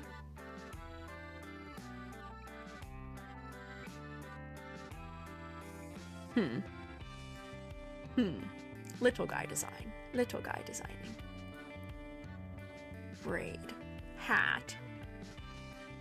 I still feel like I want to reference a falconer's hood somewhere, but doing it on top of her head I feel like might be a little bit weird. Because a falconer's hood is sort of shaped like this and then goes up over the top of their head. And it would cover the eyes, which we don't want to cover her eyes. Goggles? Goggles feels too steampunk compared to everything else. Although it would increase the amount of leather that is on her design, which might be good. This has something in the middle. I feel like somehow the layering of her belt is ending up feeling Japanese as opposed to particularly steampunk-esque. You know what this is? This is what I get for not having time to do more prep before stream. Because previously, I may have been lying to you. I may have already done some exploratory sketches for the other characters we designed on stream, and that definitely helped me to design them more effectively. Thank you for head pat. Be fair, you started on ultra hard nightmare mode with the butterfly lady. And you know, it's weird to say it, but I feel like I actually would have had more ideas for what to do with the butterfly lady than I'm having with this fellow right now. Just because I feel like the elements I'm trying to combine don't necessarily work here. What is this layer? Oh, that's me trying to give her a hat. Although this is a bird-like silhouette, I feel like the way I've drawn it right now also feels kind of nun-like, which is not helpful. Man, maybe I can't blame them for their design not working quite right, because I can't figure out one that does work quite right either.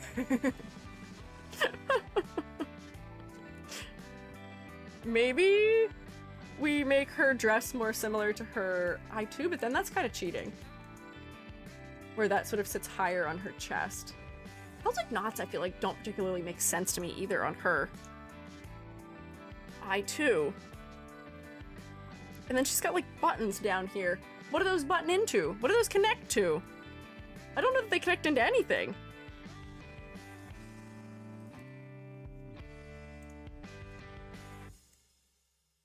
Turn that off. One more try. One more attempt at something. We'll try one more attempt at something. And then I will simply not give up. I don't ever give up, but I may surrender. I wonder if we could use fabric that is sitting like draped around her neck to give us that like V-like shape. And then we could have her dress, her corset element sit higher, like it's on top of it. Maybe. Like that, and then it's sort of like one continuous shape that wraps around the front side, although maybe we need to see that on top of it. And then this still is bird thing happening behind her. I like how when I first started doing this, I was like, let's really make the cape look like a cape. Now I'm just like, make it look like a bird, make it look like something. It exists. That's all I need it to do. For underneath, I guess giving her a more typical ribbon does keep her from looking too much like a nun. Although I guess that we could do something with the fact that a ribbon could also be shaped like a bird wing.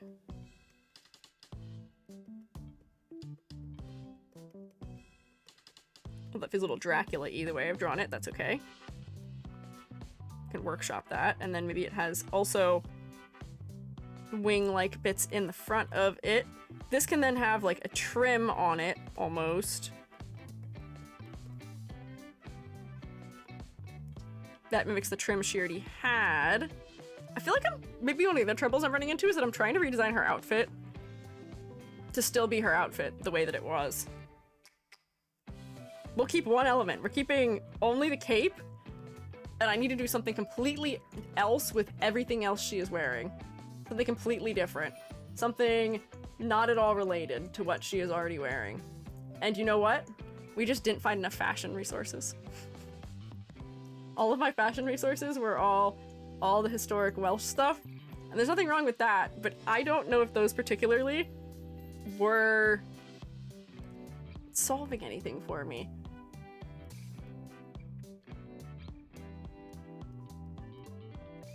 Let's see. Try something like this, and then it has... Oh, this one would also be on top. And then she has some sort of skirt that we can see under it. This might be too magical girl-y, but that's okay. No corset this time. Maybe just belts or something. Maybe we can see that a belt goes like underneath there.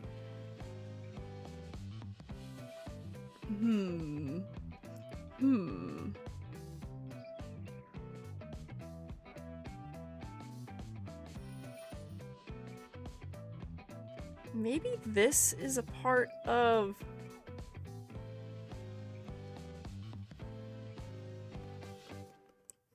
Maybe I need this to sit lower on her shoulders? So we have more space up here. Because if it sits really low, then we don't need something in that area. And maybe we can see that she is wearing some sort of like bodice or something under it that would be more leather-like. And then she can still wear that thing, and she can still have her like plumage thing on her neck. That doesn't feel Welsh enough, but I think moving this down here does help for me to try something else, maybe.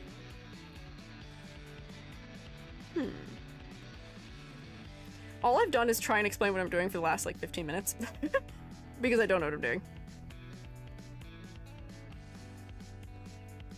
Man, I've always wanted to design a bird character too. But maybe not this particular bird character is the problem.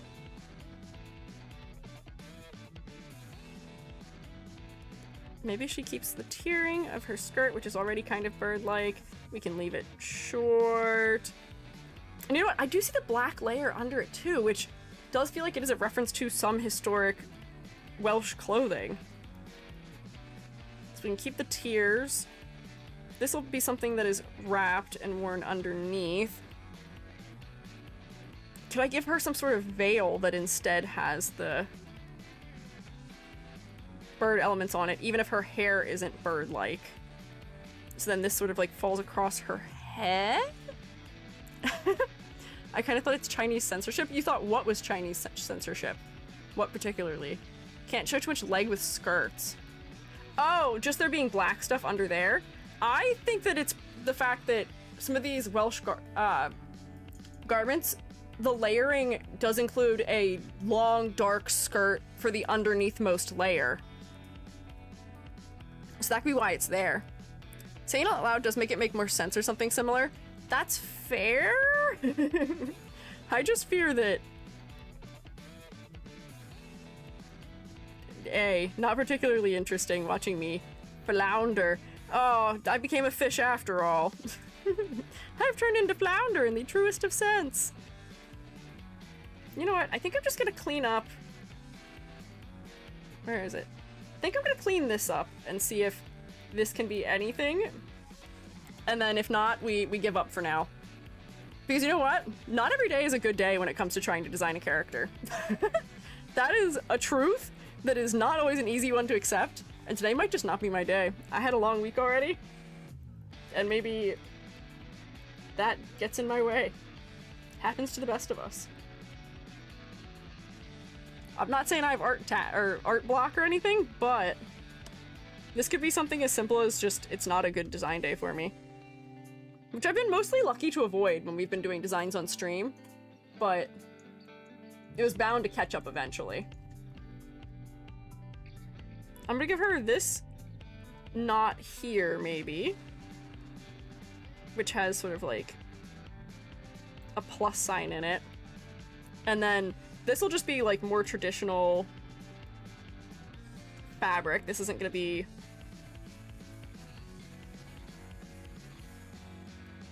anything that's actually made of feather.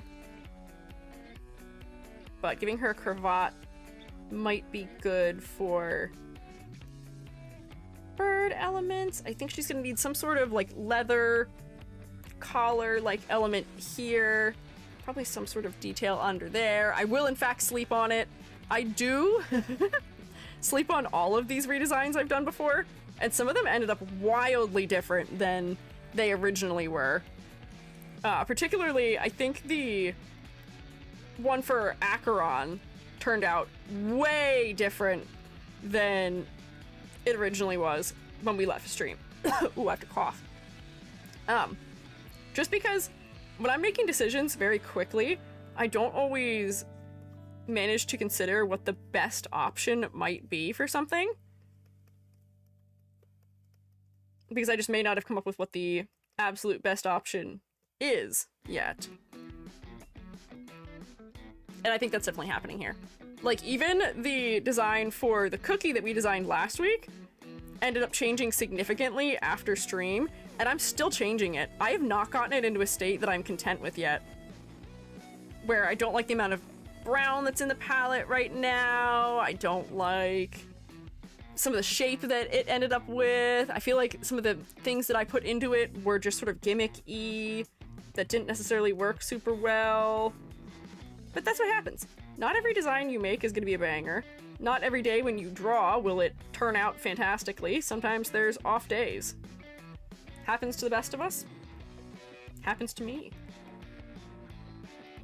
So that'll like hang down there. I imagine there'll be some other detailing, although I could probably draw this like... actually being pulled taut on that side seems to work a little bit better. Do you think you would have had an easier time if you were redesigning the full body art? I don't. I don't think I would. Specifically because if I was redesigning on the full body, that makes it easier for us to just essentially try and use details to solve our problems. And by R, I mean me. Designing on a smaller, more chibi-like character does not leave you with as much space to just add unnecessary elements. So by not having that freedom, I am forcing myself to be more concise with my design work, which does make it harder, don't get me wrong. But I think that is definitely a necessary evil for designing. It keeps me from doing too much. And maybe that is making it harder than when I was drawing Mavuika or the other fellows that we did redesigns for. But I think if I do come up with a redesign for her at some point, it'll benefit from the fact that I'm trying to be more pared down about it. Like, I don't hate this. I don't hate what we have here. It's just not there yet. It's not done. It needs to cook more. It needs longer in the oven. And a 4-hour stream is not long enough in the oven by far for something like this. You know what? Her glove is really big and exaggerated.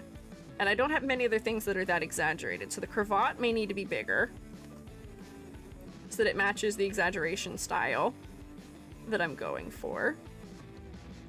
I say, I'll take an objective step back here in a second to see if there's any glaring issues, but I think exaggeration is going to be one of the troubles I'm having right now. That needed to be more exaggerated if the glove is going to be this exaggerated. And the belts need to be similar in scale. We'll have this, it'll have a little like tassel-y thing, and then it'll have some feathers maybe. Similar to the ones that are going to be on the head. Maybe this would be a better area to put a bell if we were putting bells in the design. I feel like having bells on your sleeves or on something like a glove would not be quite as annoying. And then also because you tend to move your arms a lot more, then the bell could ring, potentially. Great pick for views because she's on the banner for this entire patch and gameplay is an extremely meta universal support. But you know what? I'm now being self-conscious about it, where I'm like, oh no. People are gonna click in and watch because she's on the banner, and they're gonna watch me turn into a fish for 4 hours. Hey, Shremates, if you were a fish, what kind of fish would you be? I would be a sticky grouper, which is not actually a kind of grouper. That's just a particular TikTok of the people who hunt lionfish because they're invasive, talking about one particular grouper that hangs out with them a lot, whose name is Wilbur. I'm that fish. I'm particularly that fish. And I always say that to Jubby because I always want hugs, and that fish always needs to be, like, scratched and you can't outrun him. That's me. So if I'm gonna turn into a fish on stream, I might as well turn into that fish. I will be a cool little grouper with a big old mouth. Yeah, I would say, I'm sure people have seen that channel. I think they're doing some very good work. It is a little brutal watching them go after those lionfish, and it's not the lionfish's fault, but they can't be there. It's not good for anyone if they're there. Hang on, I'm thinking maybe a cleaner leather here might make sense. And maybe I can, like, slope it so that it's higher on one side than the other. That's not an eraser. Nice try, EG. Nice try. Pardon me to say jellyfish, but that was 2 VTuber designs ago. Oh, yeah, you were a jellyfish. Zany, I forget that you're on your 3rd VTuber design. I feel like people would say that I'd be a squid. As a fish, because I'm a squid or a kid or a squid or a kid or a squid or a kid or a squid or a kid. I'm neither. I think deep down inside at heart, I am not squid or kid-like. Actually, if I was a fish, do you know what I would want to be? I would be a pumpkin seed sunfish. And those are like the freshwater sunfish, not the ocean sunfish. Not the poor sunfish that get tossed around by the tides. Support your local Margaritaville. Eat lionfish to help reduce invasive population. Do they serve lionfish at Margaritaville? Is that a thing that they are doing? Because if so, that's crazy. I didn't know we could eat them. I thought that they were, like, toxic or something. But maybe that's just if they're prepared incorrectly, or maybe it's just that they are venomous, but not poisonous. Because that distinction is important. Just because something is poisonous does not mean it's venomous. Just because something is venomous does not mean it's poisonous. I think certain locations do. Jimmy Buffett was trying to reduce the population, was using the meat in the restaurant. Well, thank you, Jimmy Buffett, for your hard work. I appreciate you, Jimmy Buffett. Sentence is not said enough. We really need to remind Jimmy Buffett how much we appreciate him. More frequently. Hang on, that would hang down there, and then that would be the trim on that edge. I know that eel blood is venomous when raw, but the venom denatures under high heat. Oh, I think it's just their spines that are venomous. Maybe. Curiosity, EG, did you even consider doing the design reviews for more mainstream games like Apex or Fortnite?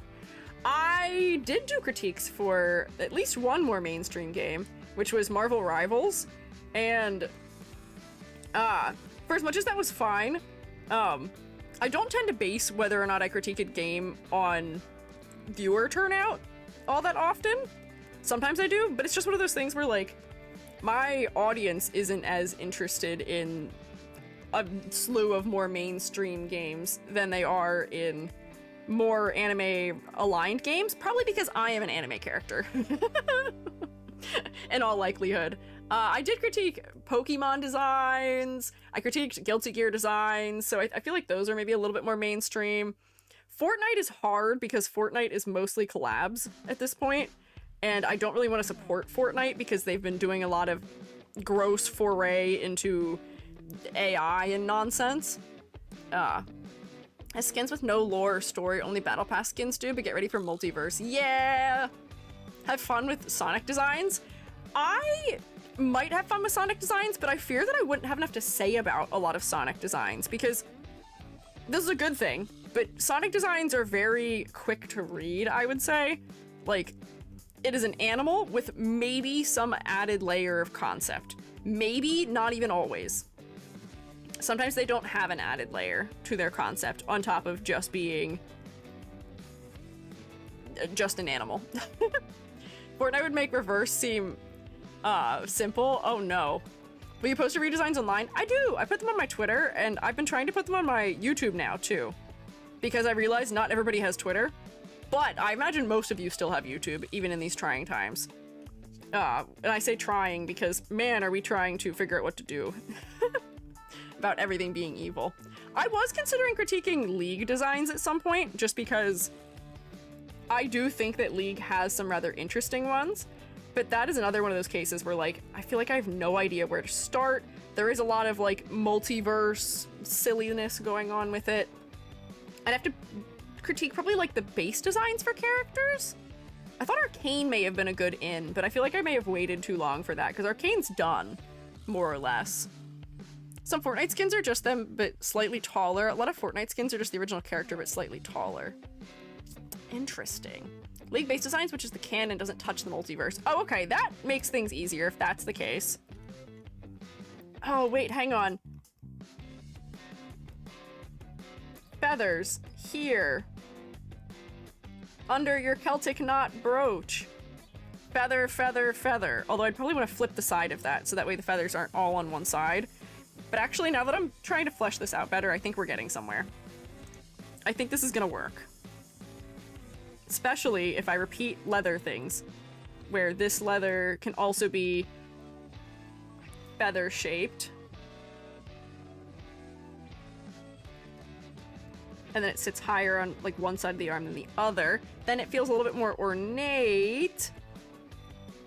Oh, ho, ho, ho, ho. We might be so back. Hang on, I'm figuring this out. Sometimes you just need trial by fire and suffering to figure out what you're doing, but I think we're getting there. I think we're getting there. I think it's happening. It's happening. Well, it's going to be an Arcane spin-off. When is that happening? I think we did talk about that before, because I was saying that, you know, maybe I'd wait for there to be another season of Arcane to do critiques for Arcane characters, but then I found out that Arcane is actually over. So that just wouldn't be possible. Considering doing one later down the line. Yeah. You showed Locke earlier in the Pure Vanilla Cookie redesign livestream, right? Was that a League character? I don't remember. Was that the fellow that I think that Rex told me looks like Vash the Stampede that I disagreed with? Could be. I don't think he looks like Vash the Stampede. At all. He does not. Yes, okay. Maybe. I'd have to try and figure out which characters I would even want to critique from League, which I think is the other trouble, which is that I think I would end up with some level of paralysis, because there's just so many characters in that also. But I guess there's not really more in that than there are in gacha games, if I'm being honest. Like, Genshin has several hundred characters at this point. Arknights I managed to do, and Arknights also has hundreds. League has nations, which are factions. Fair. True and real. Okay, this would probably be down here. And then it would have its feathers sort of cascade. Like this. And then I could still put a bell on it somewhere. Maybe. You know, I don't hate this. I don't hate this somehow. Also, these are characters they have up for redesign polls? Characters they have up for redesign polls. The VGUs and whatnot? What? Amber, I'm not following. What? Like, to poll for characters we should redesign in the future? From what? From League? Question mark? Please do a fiddlestick, just a request. Maybe. Genshin has a little over 100. What game am I thinking of that has hundreds, plural? That was probably Arknights I was thinking of. Maybe. I don't know what VGU stands for. Only complicated part of League is that it's a decade-old continuing story that got rebooted and lore got changed multiple times. Ah. League has multitudes. Each one has multitudes of skins. Different skins are under different skin versus / groups. Some skins even have their own lore. Oh boy. Oh. So they have polls for characters to be updated. Maybe I could beat them to the updating, is what you're saying. I could redesign one of their characters that is in need of an update. Haha! I'm picking up what you're putting down. I see what you mean. I got you. That's a good idea, Amber. That's a text tool. E.g., what are you doing? I'm losing it. Perhaps. Don't touch skins in multiverse. I will not. Currently no release date for Arcane spinoff. No! Did you do a stream where you designed a Sonic OC? I did, and I didn't finish it either, because I ran into trouble with it. I ran into a wall, and I couldn't figure out what to do. Hang on. So, I think the things that I've decided upon for this design are that she does feel a little bit more... Or she still feels similarly magician-esque, wearing her bird thingamabob as some sort of, like, cascading fabric off the front of her shoulders as opposed to being a more traditional cape. And I feel like this is a more inventive way of having someone wear a cape that may get her away from fantasy formal wear troubles. I think simplifying and also customizing her corset is going to help also. References to birds that relate to where feathers are located are probably a good move. So I think that is working. I have to figure out what to do about her head, but I think that the hair redesign so far does make sense. I'll probably just put her back in the boots she had on before, maybe. I'm releasing one champion a year nowadays, so I guess... Oh, only one a year, okay. Character polls once people want updated, so you wouldn't have to sort through all of them. Fair. Interesting. Yeah, E.G. the Hedgehog will return. It's not done. This is my thought for now. This is the least complete design we've done yet, but it is almost 6 o'clock. I will show you just very briefly, because I want to, where the Cookie Run Kingdom fella ended up. I ended up taking the black out of it because it felt too chocolate compared to everything else. And I'm still trying to rebalance the colors having done that, because I fear that I've lost some of the clarity at a distance still too. I don't know. I'm having an interesting time with character design. But I at least colored this fella. I feel like this looks like cookie dough and not like ice cream, so I need to fix that. So maybe this thing will end up this color, this thing will end up going to being white. Something's happening there. There's an EG somewhere that was supposed to be a Sonic that was being a rabbit, and I didn't figure that one out. Where is that? That's in here. Style challenge. Where am I? Yeah! I was trying to be a rabbit, and I was trying to tie rabbit ears together at the top to be my hair, but hair doesn't work for Sonic characters the way it works for EG, so it just got kind of complicated and confusing. What can you do? I love her vibes, but I can understand people don't like her dress. What, for Rhiannon? Yeah, I feel like there's something effective in the basis here, but I think that the dress itself is where most of the problem is. But the problem I'm running into is I don't quite know how I would design a better one. If this entire stream is to recognize that. Maybe this still has buttons on it, and maybe we can see that this is something that would have, like, closed somewhere. Whoops. And then that goes, like, behind. And then this just gets fleshed out like this. This creates an arc in here that would go, like, probably like that. So then all of those would connect into that thing there. Last I'm finding are from 2022, so maybe I'm too late. But I know they, like, just redid Shyvana, so I don't know. I mean, in 2022, if they were still thinking about characters that need redesigned, any of the characters that did not get to have their design redone, but were still somewhat popular picks, could be something that could warrant a redesign. Potentially. From me. Maybe. Mayhaps. It's possible. Oh, wait, hang on. There we go. That makes more sense. Okay. I'll have to play with all these shapes later at some point, because they're not great. I just want something that we can look at the end of the stream that looks like I designed a character. Someone has to believe that I designed a character. Even if I don't believe it. League lore can also get messy because canonically many years have passed while their in-game model and age stays forever. Oh, thank you for spin. Maybe just look into traditional Celtic dresses. She's like a shaman. I can look into that also. But I'll probably be doing some of this looking into things on my own time. Because we've about approached the end of stream here. I think there's something here. I think there's a basis that could be expanded upon, but I don't hate what this is so far. I feel like she could be a little bit more steampunk feeling. I feel like I made her way more Victorian than she was. There you go. That's a character design. I tried. Wait, I need to draw that star about 80% worse.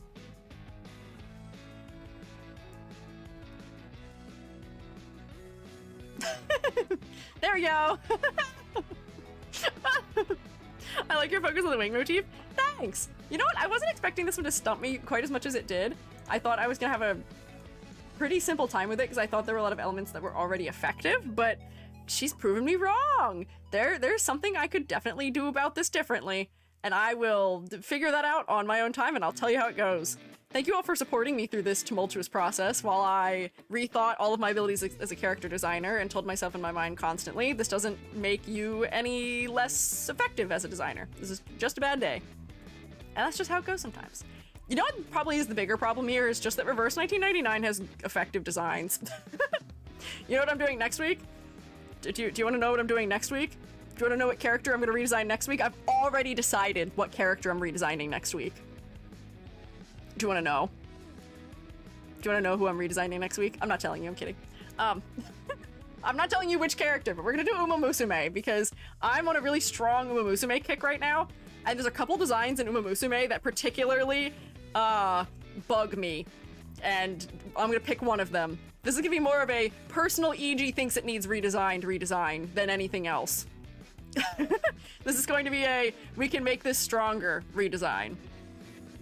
And I can design an Uma, let me tell you. I've drawn enough Umas in my time that I know how they work. I know what their deal is. I would love to redesign Taiki Shuttle, but I don't think I'd be fully redesigning her. I think all I'd do to make Taiki Shuttle work better is just give her chaps instead of her purple socks and make her bandana also purple instead of red and distribute the black somewhere into her boot, maybe? And make it so that the green that's in the stars in her hair is somewhere else. It'd mostly just be color palette revision for Taiki Shuttle. My distaste for her outfit is mostly color palette based. Thought you were gatekeeping for a second. No. I'm not gatekeeping. I am still deciding. It might be Narita Taishin. It might be Air Groove. Actually, you know what? It probably will be Air Groove. It'll probably be Air Groove. Her outfit drives me crazy. Could also maybe be Hishi Amazon. Could also be Mahono Bourbon, because I think they could have done more with her. I'll have to see who else was low on my list for Uma Musume, but I think it's probably going to be Air Groove. I don't think there's anyone in Uma Musume whose design bothers me as much as Air Groove's. Hers is just so... it's overwhelming to look at. The color palette is harsh. It's too left-right unbalanced. I don't think it conveys that she's the Empress effectively enough.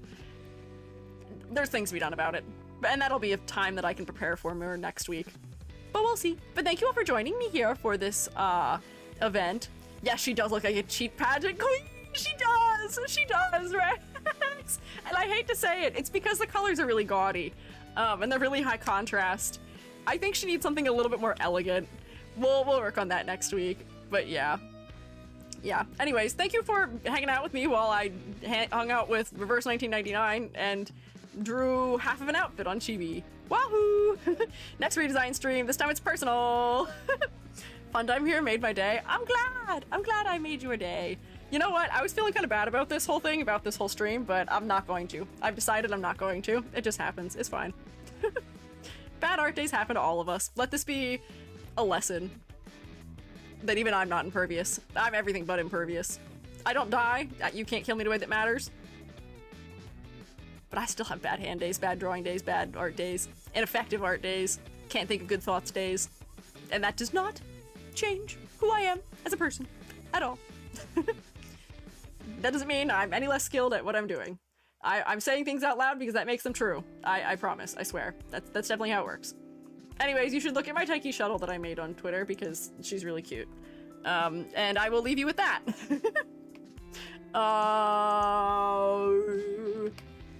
Thanks. I will not be streaming Friday unless I really have energy somehow. I don't think I will, but I might, depending. If I just have enough energy on Friday to have a stream somehow, it'll probably be doing something art related, but I don't know yet. We will see. If not, have a safe and enjoyable weekend, and I will see you Monday if that is the case. Bye. See you later. Farewell. Bye, YouTube shroommates. Ever, thank you for getting the raid messages. I'm going to blink.